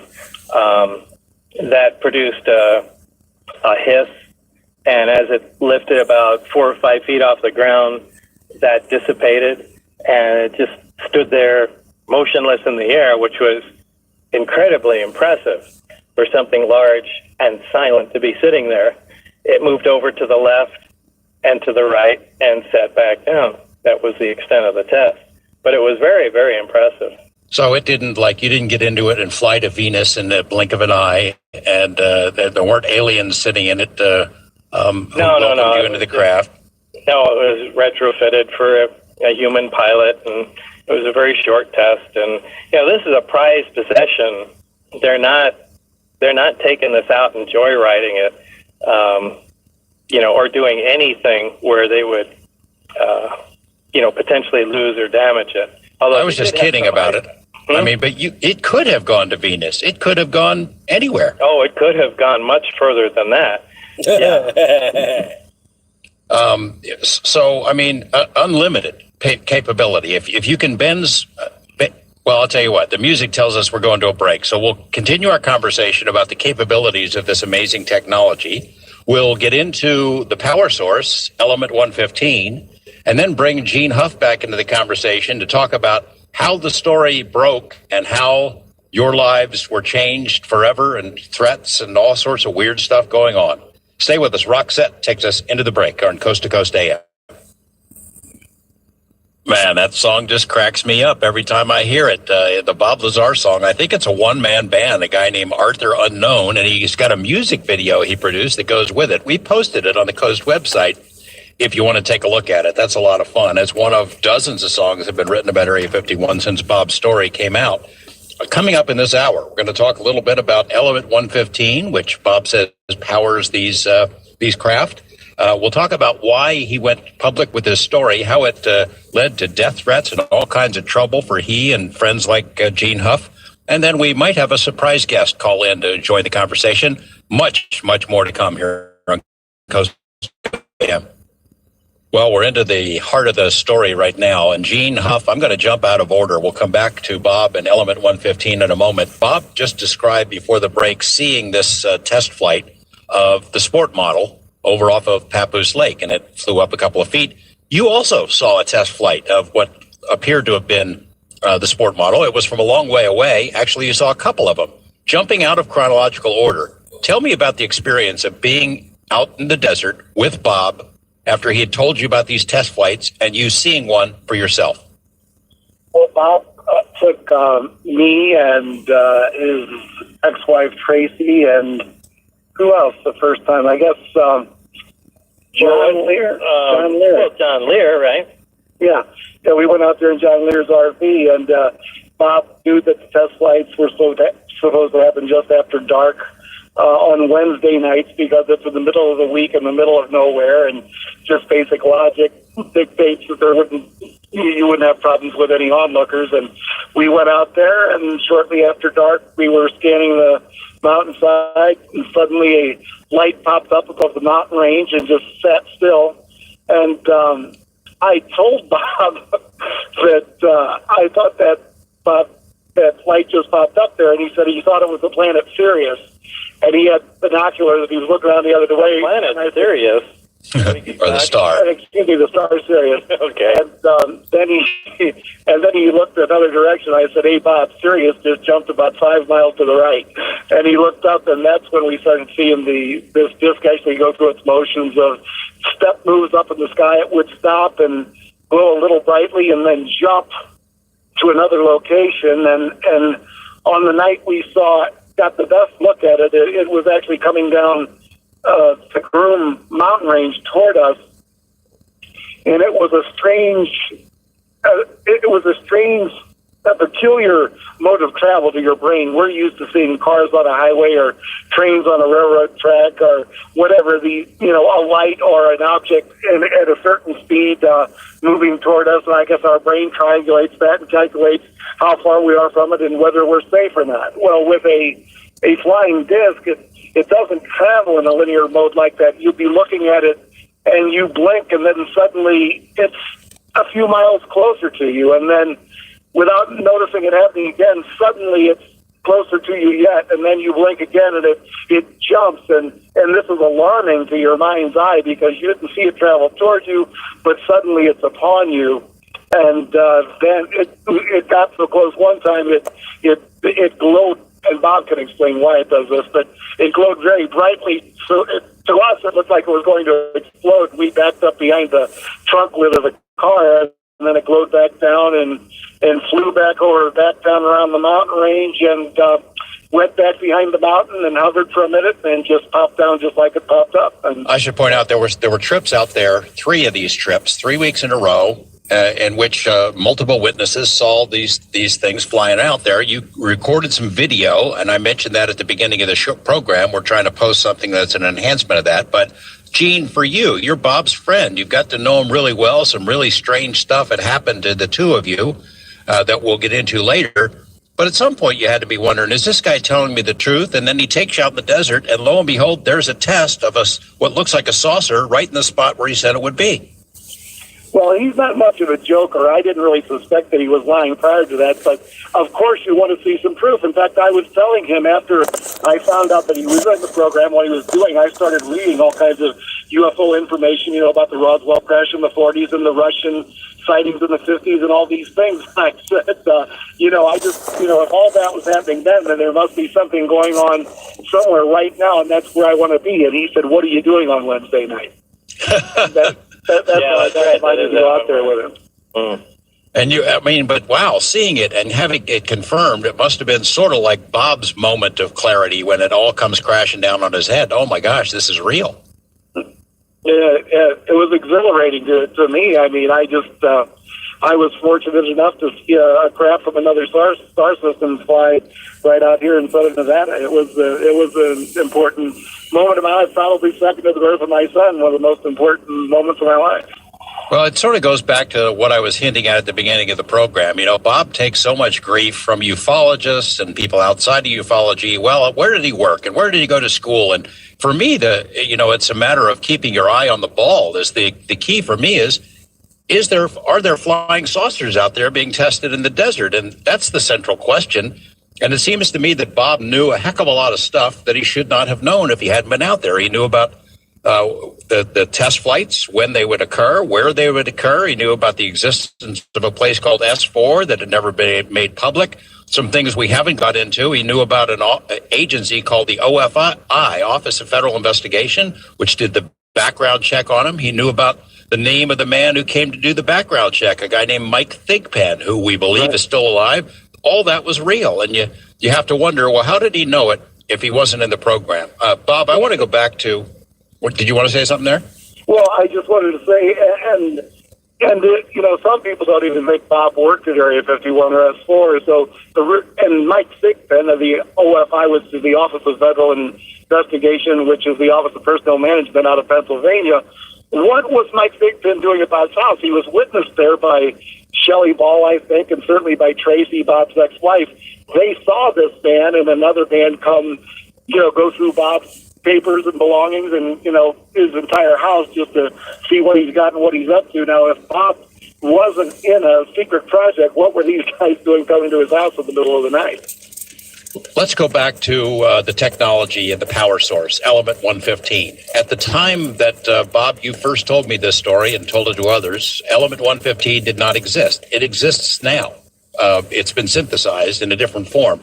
Tell me about what this stuff is, what its physical properties are, and why you think it came from somewhere else. Well, it's a super heavy element. And by that I mean, on the periodic chart of the elements, uranium is about 92 on the periodic chart is about the highest you can naturally find. Now there are, for nitpickers, there are trace amounts of plutonium that have been found in the Earth's crust, formed by natural nuclear reactors. But, for the most part, that's everything higher than that has to be synthesized. Now, it's not like we can make quantities of this stuff. We just make a few atoms and, accelerators that's about the only way to make them. Just enough atoms to verify their existence and see how long their half-lives are. So when there is a large quantity, a measurable quantity of a super heavy element, way higher than anything that we've synthesized, you have to question its origin. Now, this was apparently the fuel that was part of that powered the reactor, part of an alien craft. So, is it possible that they have some advanced technology to synthesize it? Probably, but more likely, where they're from has naturally occurring heavy elements. Now, I don't know that for a fact, but it's not impossible. The star system they come from is a binary star system, and, different chemistry might have taken place there. But in either case, we identified the element as best we could to point to element 115. We used various methods from neutron activation and, atomic absorption spectroscopy and atomic fluorescence spectroscopy. And, again, it was something that we had never seen before that apparently had some amazing properties to it, that when it operated in the reactor, it produced a gravitational field due to actions in that reactor. So the gravitational field is focused and channeled through waveguides, much like microwaves are, and these are folded around the craft and routed down to the amplifiers and emitters down below, which is how the craft is powered. Now, unlike all the flying machines that humans have made, they all work under the action-reaction principle. In other words, a rocket or a jet or an airplane always takes gas, either air or combustion products, and accelerates it out the back of the craft, which pushes it forward. The way the discs work is they take and focus a gravitational distortion in front of the craft, and the craft essentially falls forward. That's a weird thing to envision, but an easy way, my analogy is if you put a bowling ball in the middle of your bed and then a foot in front of it, you push down with your fist, the bowling ball rolls towards your fist. That's how the crafts operate, which is really unusual compared to the way we're used to powering things. It's kind of an unstable flight in the low power mode, which is essentially, flying around at low speed. In space, it operates in a different fashion, but still using the gravitational propulsion. So if you're an alien and you're on a planet circling one of the Zeta Reticuli stars and you want to go to Earth, you point this thing at Earth and sort of pull it toward you. Kind of. You bend space with it. In the two different modes are called Omicron and Delta configurations. In Omicron mode, it uses one of the gravity amplifiers to create a small distortion from the craft, and it moves forward at low speed. In Delta mode, the craft faces its belly towards the destination. All three amplifiers come to power, and they converge on a point. Now, it can only go so far. I don't know how far each jump is, but it's a tremendous distance. That point is essentially pulled to the craft, and it snaps virtually instantaneously, because remember, we're dealing with gravitational propulsion, and gravity and time are intertwined, so virtually no time passes, and it's flying outside normal space. It's something that's not easy to conceive at all, but this is in fact how the craft operates. Now, it does these, there's a recycle time on the generators. It can't do it, make these jumps instantaneously, but it has to make several of them to go to any great distance. Obviously, there's great weapons potential for Element 115. If you had told me about it the first time we talked, if you wanted to make a bomb out of this stuff, it'd be one heck of a bomb, because it's like a total annihilation reaction. Yeah, exactly. The weapon potential of the craft, a lot of people say, well, let's just assume all this stuff is true. Why in the world do they keep this stuff, quiet? Why is it so secret? I mean, it almost always comes down to weapon potential. Now, I don't know if that's the only reason. People aren't going to panic and start running in the streets if you tell them that we've had, proof for contact, with alien technology. They might get pissed off that you've been lying to them for 50 years about it. But, nobody trusts the government anymore anyway. But, when it comes to weapons, we really love our weapons when it comes to the United States. And that's what I'm saying. Quit your job, man. You don't have to worry about losing the military or anything like that, man. As Gene mentioned at the start of the show, fuck, man. If you control gravity, you can manipulate the flow of particles and things like beam weapons that can be focused and things that are just kind of out of the reach of our technology can really be brought under control using some of this technology. Go ahead, Gene. With the propulsion method you just described, so my description before of how the disc would appear to jump toward us and then jump further toward us, I guess it was creating a divot in front of it, and then it would slide into that divot and then create another one, and these were what I perceived as jumps toward you from my point of view. Yeah, that's exactly what you saw. I mean, you're probably one of the few people on the planet that actually saw exactly what I was talking about firsthand. At one point, Bob, you had a piece of this stuff, and the assumption has always been by people who follow the story, well, you must have stolen it from work, and they have a lot of trouble with it for a variety of reasons. You had said when they use a slice of it, like a little mini pizza-shaped piece of it into the reactor, that's how it works, and that they had 500 pounds of it. But at some point, you did have a piece of it outside of work. Can you describe, and one reason I know about it is because I was there one night when you did a test with it. I personally saw it. Can you describe how you got it, or can you give element the details? 115?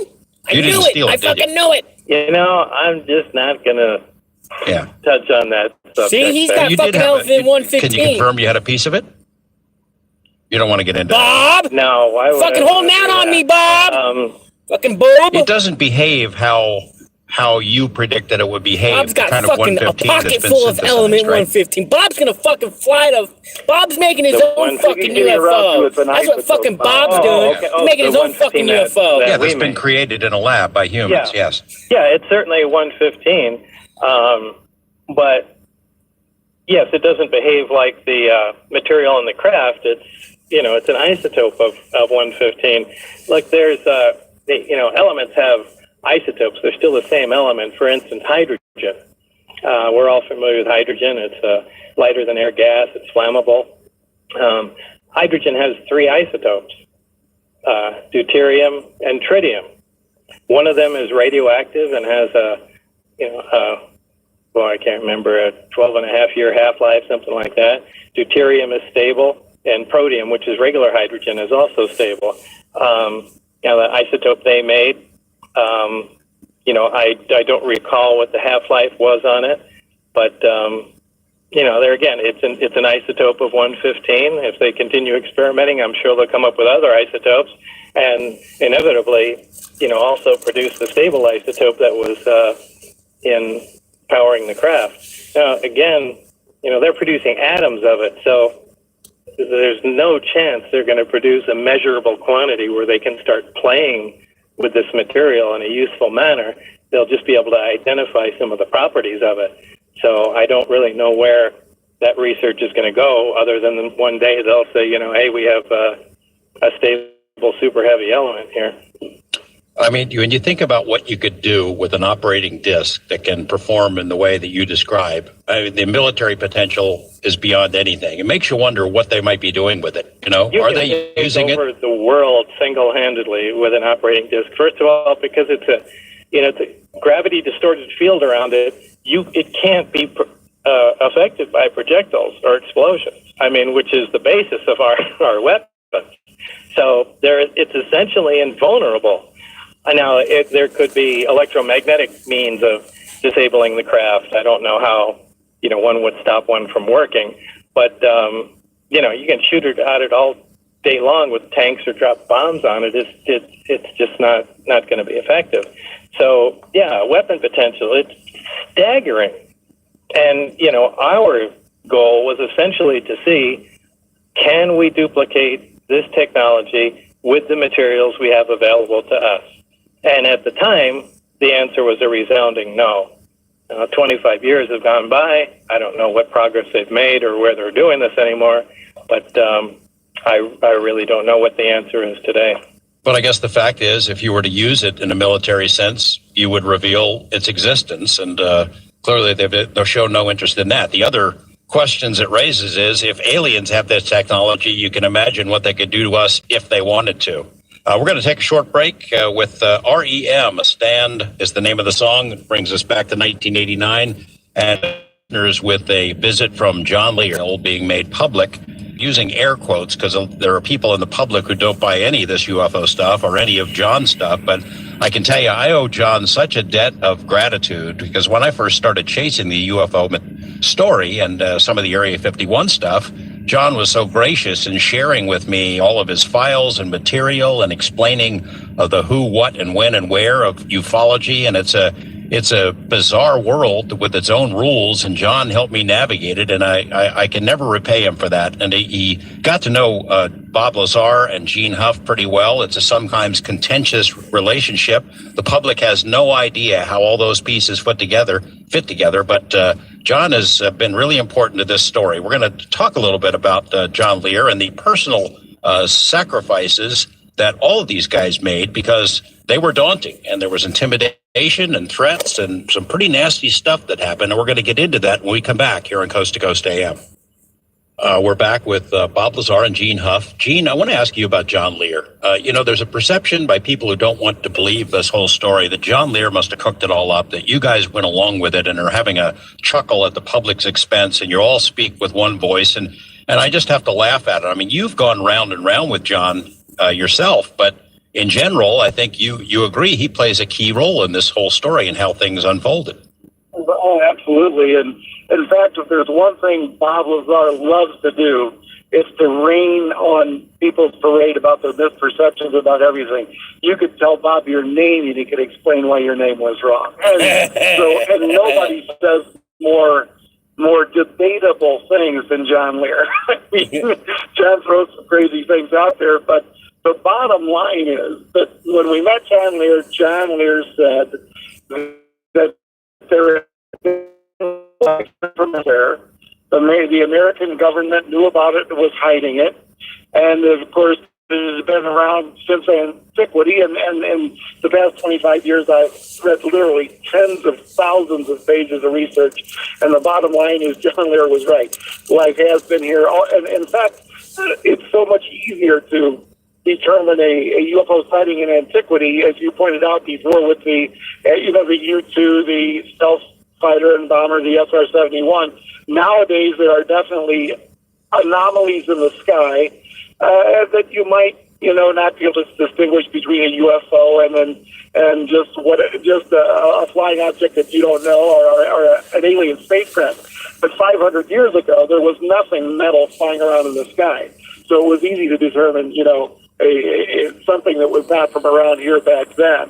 But the bottom line is, Lear did say there was life here from elsewhere. The government knew it. They hid it. And that was true. Now, he might say some other outrageous things, but the bottom line is what John asserted has proven to be true, and has been accepted all the way up until, as you well know, the year before last, Dr. Edgar Mitchell, the Apollo astronaut and the sixth man to walk on the moon, went public and declared that he's 90% certain that life from elsewhere has been here, and that the American government knows about it and discovered it up.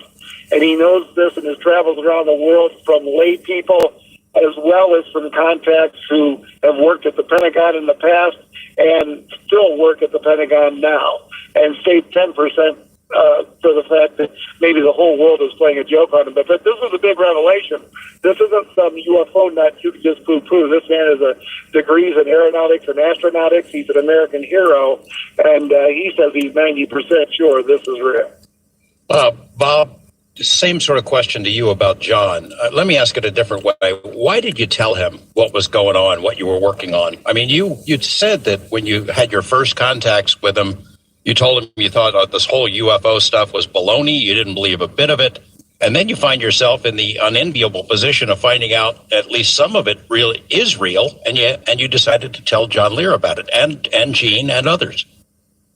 Well, John Lear was mainly because, at the time, it looked like this guy had spent his life researching this. I mean, all the files he had, and I mean, he knew every bit of information that can be had from all different sources, and was trying so desperately to put this together. And like, he even told me what, was essentially true, as Gene mentioned. It's just like I wanted to confirm, with him, just like this is what you thought. Now, and as Gene also mentioned, John has a lot of other beliefs that, I don't agree with. For instance, he thinks people live inside the sun, among other, bizarre things, which to me is silly nonsense. But the thing is that, right, when we first met John, he did have a surprising amount of information that, according to what I was exposed to, was correct. So at some point, John did run into somebody who actually had some real information. We've talked to John on the air before. It's been a while, but and we wish him well. As we all know, in our group, John's got some health issues that he's been battling, and we had hoped he'd join us tonight, but we certainly understand why he wasn't up to it. But there came a time when you told him about this stuff, and you told Gene, and you told others. And I want to know, sort of walk us through that process, what the reasons were. I know public statements you made before is that security out there was omnipresent, just over the top. You felt that they were sort of squandering the opportunity, not making enough progress. And you also felt threatened. I mean, John made some real sacrifices to pursue this line of truth. So did you. Yeah. As time went on, I was there for a short while, and because of what was going on at the project, they really wanted me up to speed as quickly as possible. And, boy, the story is kind of long, but to make it shorter, when I fell out of favor with them, I began to be a little concerned. They wanted to review my security clearance, and I stopped getting called into work. And at this time, I began to worry that, boy, they're not just going to let somebody like me, after everything they've told me, just go back on with my life. I really began to wonder if I was safe or not. And I had been, had several friends in the Las Vegas area, and I'm sure at that time, from their perception, things were strange with me. I couldn't talk about much. I disappear at strange hours and stuff like that. And what I wanted to do, in case something unusual did happen to me, I just wanted these guys at least to know what was going on, what I was involved in. And since I had the test flight schedule, virtually all the tests of the sport model, that's when I decided, to tell Gene, John, my wife, what was going on, and her sister, I think, was the one other person that came with us. Oh, Jim Taliani. Yeah, and and take them down on one of the nights when I knew the test flights were taking place, and to show them what was going on, what I was involved in, and say, look, if I suddenly disappear or something happens to me, just so you guys know, this is what was going on. So that was really the impetus for, letting everybody know.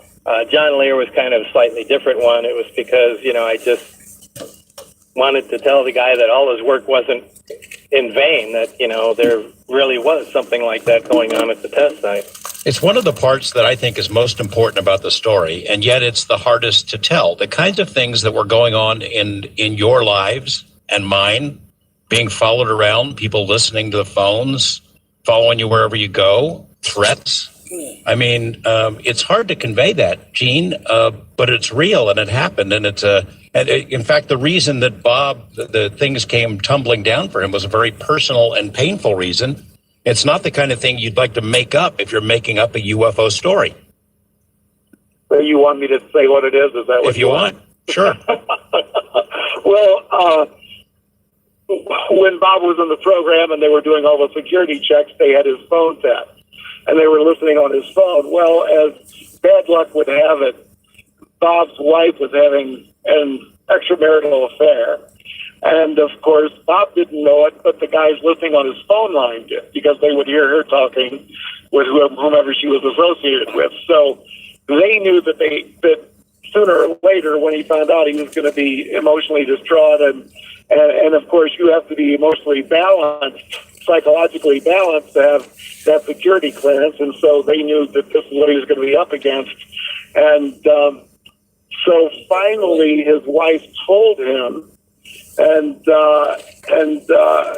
I even think that, I don't know, maybe Bob can straighten us out on this. I don't even know if maybe when we were taken out there to see the test of the disc, he took his wife out there just as, I don't know, to impress her or to reclaim her or whatever. I was a pretty new friend of Bob's at the time. He had other much older friends he knew much better, and I felt fortunate. I was thankful to be included in the crew that got taken out there to see the disc test. But anyway, long story short, she eventually told Bob, and after they heard on the phone, she had called her mother and told her mother that she had told Bob, and now they knew that Bob knew. And so when Bob, I guess one thing we haven't said yet is one of the nights we went out there to see the disc test, we had been pulled over by the whack and hot guards out there, the security guys, and when we knew that was going to happen, Bob got out of the car and went running across the desert because he didn't want to get caught out there with us. And so they stopped us and checked our IDs and asked what we were doing there. And we said we were just watching the stars. And they said, well, the stars look just the same from up on the highway, so go up there. So we went up there and we picked up Bob again. And then we pulled out on the highway, and the county sheriff pulled us over out there and said, I've got a problem. When the whack and hot guards pulled this car over, there were 4 people in it, and now when I pulled over, there's 5 people in it. Can you explain that to me? And we stayed silent. So he detained us for about an hour and let us go. And the next day, Bob got a call.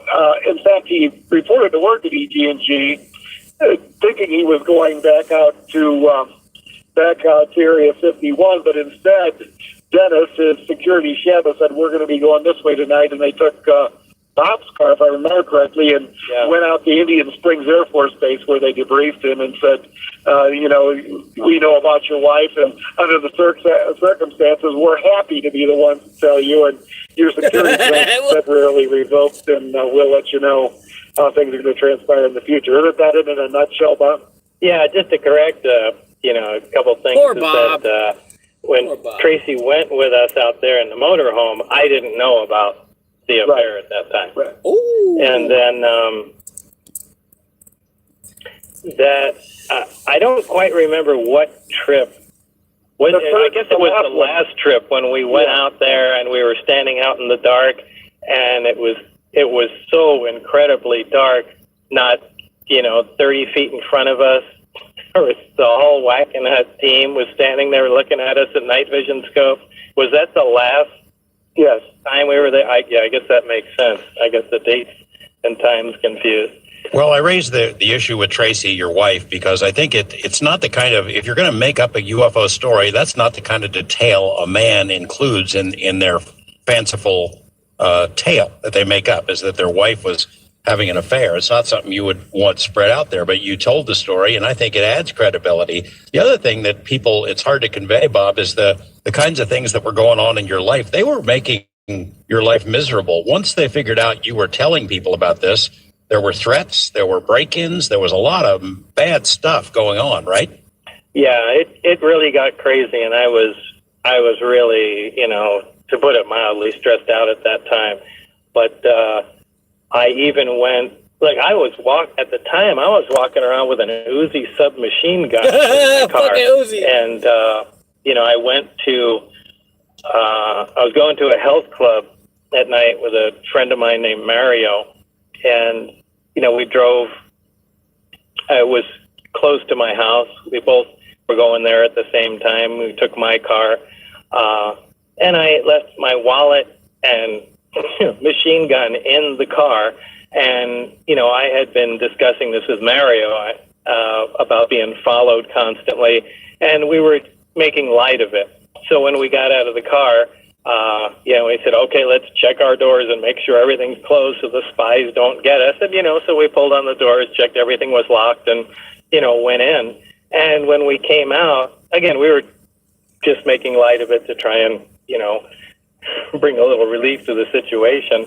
And when we come out of the Health Club about an hour later, both doors on the car are open. The wallet and machine gun are in plain view, and nobody was around. Obviously, if it was just a thief or something, they would have grabbed both the wallet and, and weapon.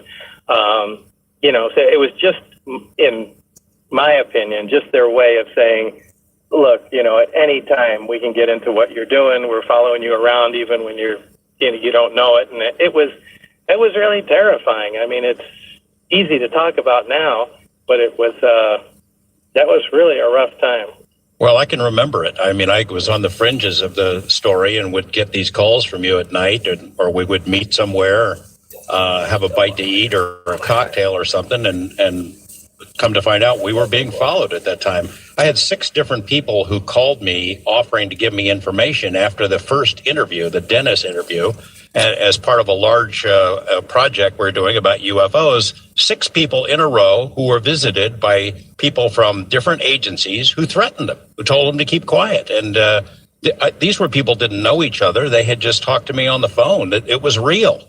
It was really going on. And then some of the guys who were following us years after they got out and were no longer working for Wackenhut or the military told us that was part of their job, is to follow us around, see who we're talking to. So it's infuriating. Now we take for granted that our phones are listened to all the time by the NSA or whomever. But back then, we still valued our constitutional rights and privacy, and I certainly resented it. It's hard to convey that, though, to people, to let them know that it was real, but it sure was real then. You really had to be there. You really did. George, I have a couple of classic Bob Lazar stories. I don't know what kind of time we have. We got about 2 minutes before our break. Okay, well, here's one that when Bob was in the program, there were some Russian agents in the Las Vegas area trying to approach people who worked in the program at S-4 to bribe them or whatever. And because of this, they wanted the people that worked at S-4 to carry weapons from their homes to EG&G and from EG&G home. And so when they took Bob out there at EG&G and were going to issue him a weapon, and it was like a little, 25 or 32 caliber, and they told him that they were going to issue it to him, and that if he lost it, it was going to be $500 was what it was going to cost. And Bob goes, well, this gun is even worth $500. Why would I pay $500 if I lost it? And I just think it's a classic that here's a guy working on the hardware from another star system. The Russians are chasing people around trying to bribe them or abduct them or whatever, and Bob is arguing about the deposit on the gun. Well, if they had only known what kind of firepower you have at home and that you carry on a regular basis. Well, he did. He said, why can't I use my own guns? And Dennis, his security shadow, said that he didn't know he had any. And Bob said, I've got a 44 Magnum and an Uzi, and I think even a little pistol. And then Dennis realized that because Bob was from New Mexico, they didn't require registration down there, so they took him over to the substation on St. Louis Avenue here in town and registered Bob's weapon. Of course, since the story came out, all kinds of other people have come forward. Now, I have more than 24 people who've worked at the base at different times who've told me bits and pieces of the story to corroborate what Bob says. But you've had other people that our audience, if you've followed the story, know they've come forward as these UFO messiahs telling their own stories about being at Area 51, and most of them are full of baloney. I mean, Dan Crane, Dan Burrish comes to mind, a couple of other people who I put them in sort of the gray basket. Bill Uhouse is somebody that I think was a pretty interesting source. When we come back, I want to talk about latest developments in the Area 51 story. A scientist who came forward named Boyd Bushman, who was a real guy who told an incredible tale. Going into the break with the Pixies, a song called The Happening about Area 51. Much more to come. Stay with us. The Pixies. That song is called End of the Line from the Traveling Wilburys, and I'll tell you that that is not only one of the best albums of 1989, it's one of the best albums, period. That's what a heck of a group. George Harrison, Bob Dylan, Tom Petty, Roy Orbison, Jeff Lynne. The Flying That's Burrito a heck of an Brothers. album right there. We're right in the thick of it, talking with Bob Lazar and Gene Huff about an incredible episode in their lives, a story that's now known all over the world. A couple of quick announcements. If you are up tonight, a live chat for Coast Insiders tonight. It starts at 8 o'clock Eastern Time, 11 Pacific, with Peter Davenport of the National UFO Center. Check that out if you're a Coast Insider member. A second announcement, we haven't got into this yet, but Bob Lazar has always stayed away from UFO conferences. He's had hundreds of invitations over the years, as well as invitations to do interviews for all kinds of news outlets, and he's always said no. I think the only public appearance he ever made was as a favor to the people at the Little Alien, and is probably regretted it. But he's going to make a public appearance. I'm going to be there to introduce him and to do an interview at the International UFO Congress, February 18th. In Arizona. If you want to check that out, I think that'll be a pretty interesting little adventure on our part. And then if you want to get on a mailing list, we created a website just today. It's called alienpropulsion.com, and I'm not promising anything. I don't know what's going to come of it, but we're just getting names and contact info for people who might want to have send questions to Bob or know what he's up to. And it's a project under construction right now, but figured we would take this opportunity to go ahead and make that announcement. We got a link on the Coast to Coast website. Coming up, we're going to get into discussing a couple of other alien or Area 51 whistleblowers who come forward, including a couple in just the last few months, whether they're credible or not. Much more to come here on our final hour on Coast to Coast AM. Bob, in the beginning of the program, you mentioned that stuff leaks from Area 51 all the time. We generally know what goes on out there. But still, secrets are kept, right? You believe that secrets can be kept. This one has been kept in a way because even if it leaks, nobody takes it seriously. Yeah, that's one of the things they told me right off the bat. It's one of the easiest things to keep secret because it's so unbelievable. Unlike, development of new war equipment, new fighters, new missile systems, things like that. But this is, so outlandish. For generally speaking, it's a lot easier to keep secret. But that didn't stop them from, using extraordinary means to keep everybody quiet. Yeah, they still weren't crazy about the fact that you started telling people about it. No. Did they tell you you're going to die? Did they ever threaten to kill you? Oh yeah. That was made pretty clear. I guess that hit the peak when they took me down to Indian Springs for debriefing after we were caught that day. And, I really didn't think that I was coming back from there. In fact, I thought it was so unusual that we were taking my car. And I don't think I've ever mentioned that before, about how much that concerned me, because I thought if we were taking my car, I knew they were taking me down there because we had been caught, and I thought they were going to stage some kind of accident with my car or something like that. And anyway, the fact that we were driving in my car is what petrified me the most. And but just fast forwarding it was, mainly threats, and I was really surprised I was allowed to go home after that. And I don't know what their mindset was. I don't know if they still wanted me, or they didn't know how everything was going to play out, or I really didn't know what was going on. And that's around the time that I believe I contacted you, because I just became increasingly scared that something is going to happen soon. And the main reason you came forward is to save your life. Exactly. I mentioned before the break about different people who've come forward with bits and pieces of information. I've collected more than 24, and basically the people who tell me bits and pieces that do support your story.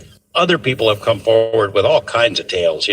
Milk carton kids are taking Area 51. There's facts of human and alien body parts, and they're creating hybrids, and all kinds of crazy stories that almost seem designed to discredit the overall story. But once in a while, you get somebody who comes forward who's hard to dismiss. One of those is Ben Rich, who was the head of Lockheed Skunk Works, If anyone in the civilian world would know this stuff is real, it would be him. And he made a speech before he died at UCLA. A couple of people, Jan Harzan from MUFON, were in the audience, and he said, we have the technology right now to go to the stars. We could take ET home, but it's so wrapped up in black projects it will never see the light of day. That's a hard one to dismiss, isn't it? Yeah, that sure is. Now, I have to make a comment on that, not that in particular, but about the stories and claims you hear from other people. You know, there's always been a couple, you know, relatively minor things that I've always kept to myself that I haven't mentioned to you or Gene.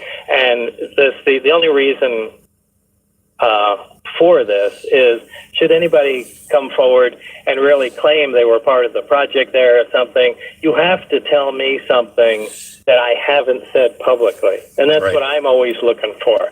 And that's why I haven't said a few things. And, you know, that goes true, or that's true for, you know, a lot of these people that have come out.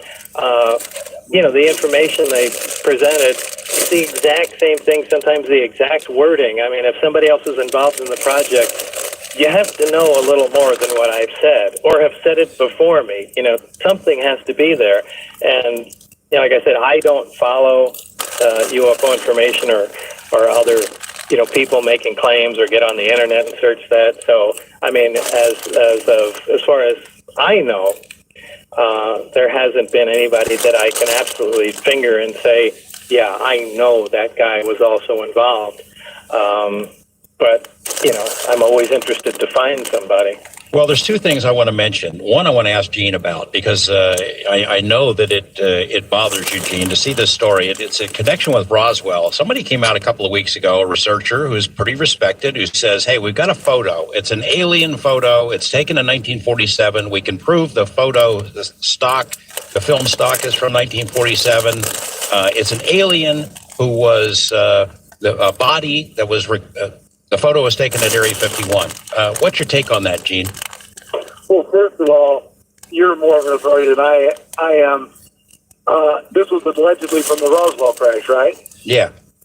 Okay. Did Area 51 even, as an installation even exist in the mid-1940s? No.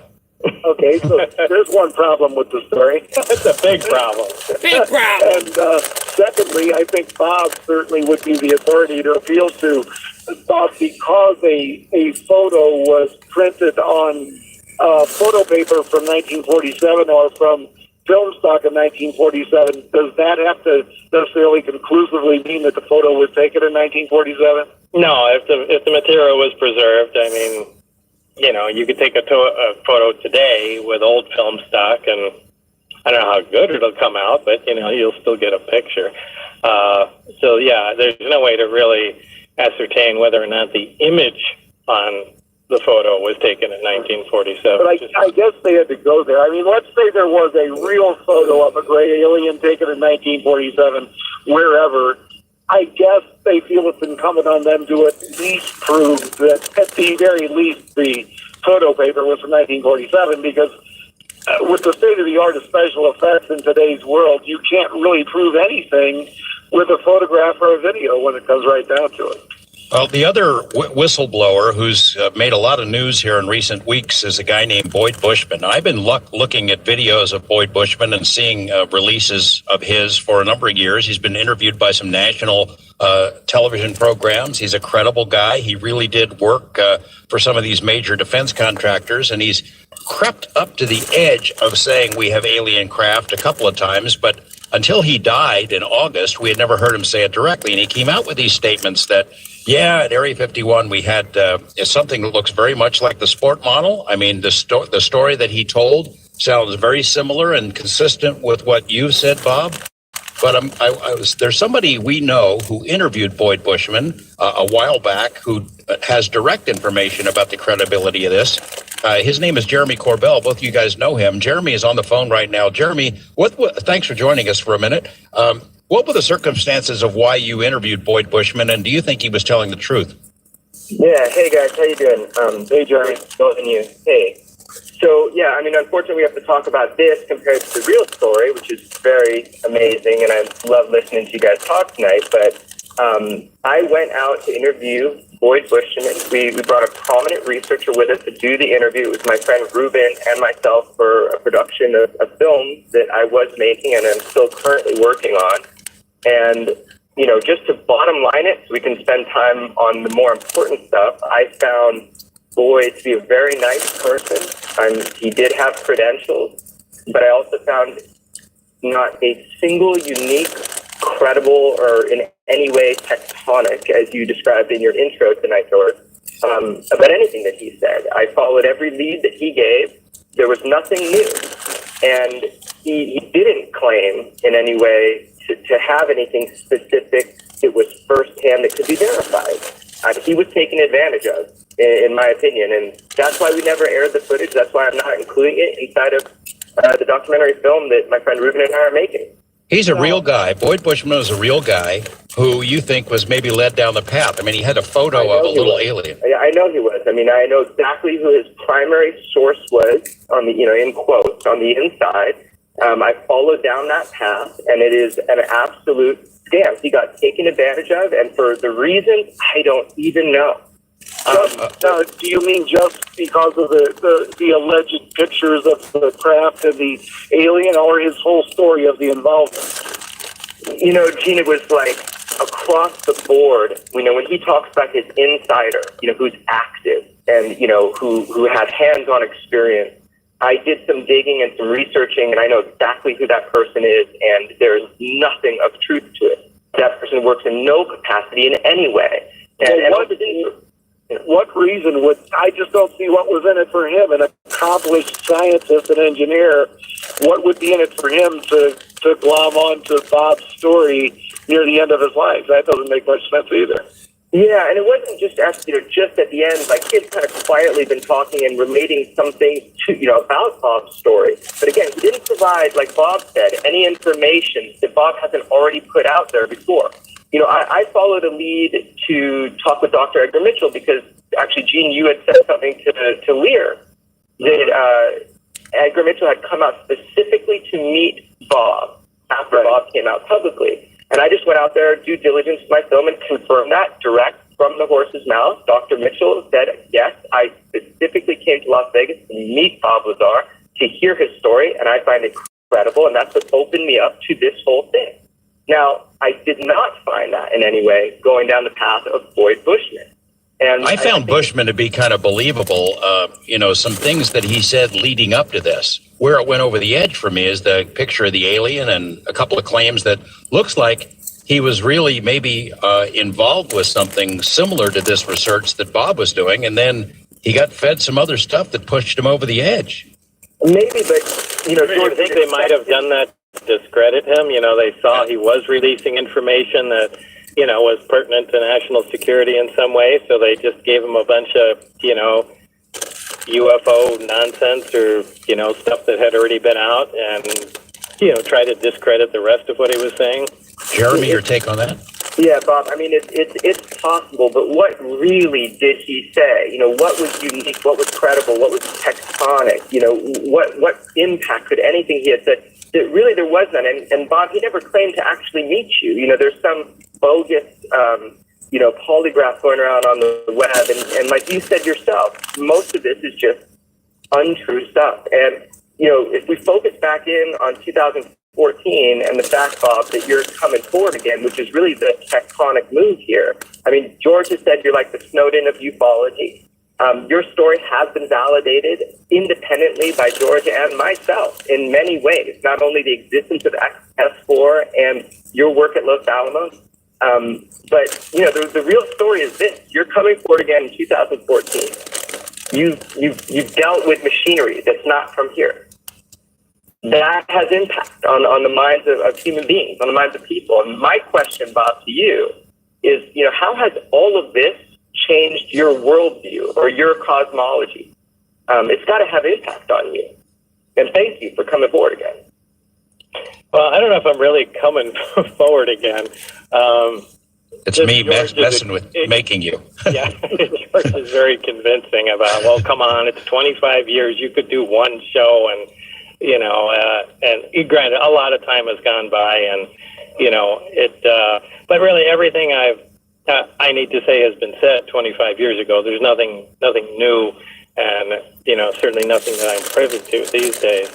Yet there's a whole new generation of people that have been born and grown up since then, and they like to know that you're a real human being and a real guy, and like to hear you, see you, and hear you speak. So I can understand that and appreciate it, which is one of the reasons why I agreed to do that UFO conference, which I have historically stayed away from like the plague. But I figured it can't hurt to do one. So I agreed to do that. Gene makes an incredible point, and it's true, Bob. I was 13 years old when I heard George and you and John and Gene, and I was that generation. There is an entire generation of people, 25 years old, who has no idea about this story, and it's that important. So, Hey, Jeremy, thanks for joining us. Appreciate it. thank you. Later, Jeremy. I wanted, to mention, as you were saying, Bob, about coming forward and speaking publicly. It's one thing to read you and Gene's story in a book or a magazine article. It's another to hear you. When I have made public presentations and include clips of our interviews, it changes people's perspectives. They once they hear you and see how sincere you are and that you're not going too far and making stuff up. I mean, the story is sensational by itself. I mean, it changes a lot of opinions to hear it from the horse's mouth. Oh, and I can understand that. And, to me, the people that think it's a fabricated story really have to look into it a little closer. I mean, I could make up a much more coherent story than this. This is, I've said that my life has played out like a really bad science fiction movie. And, I think the information's out there, but it takes so much effort, to go through and verify things yourself. You've had, and you need to know certain people and have contacts and things of that sort to verify some things. But just getting on the internet and browsing around isn't getting you anywhere except loaded with a bunch of nonsense information.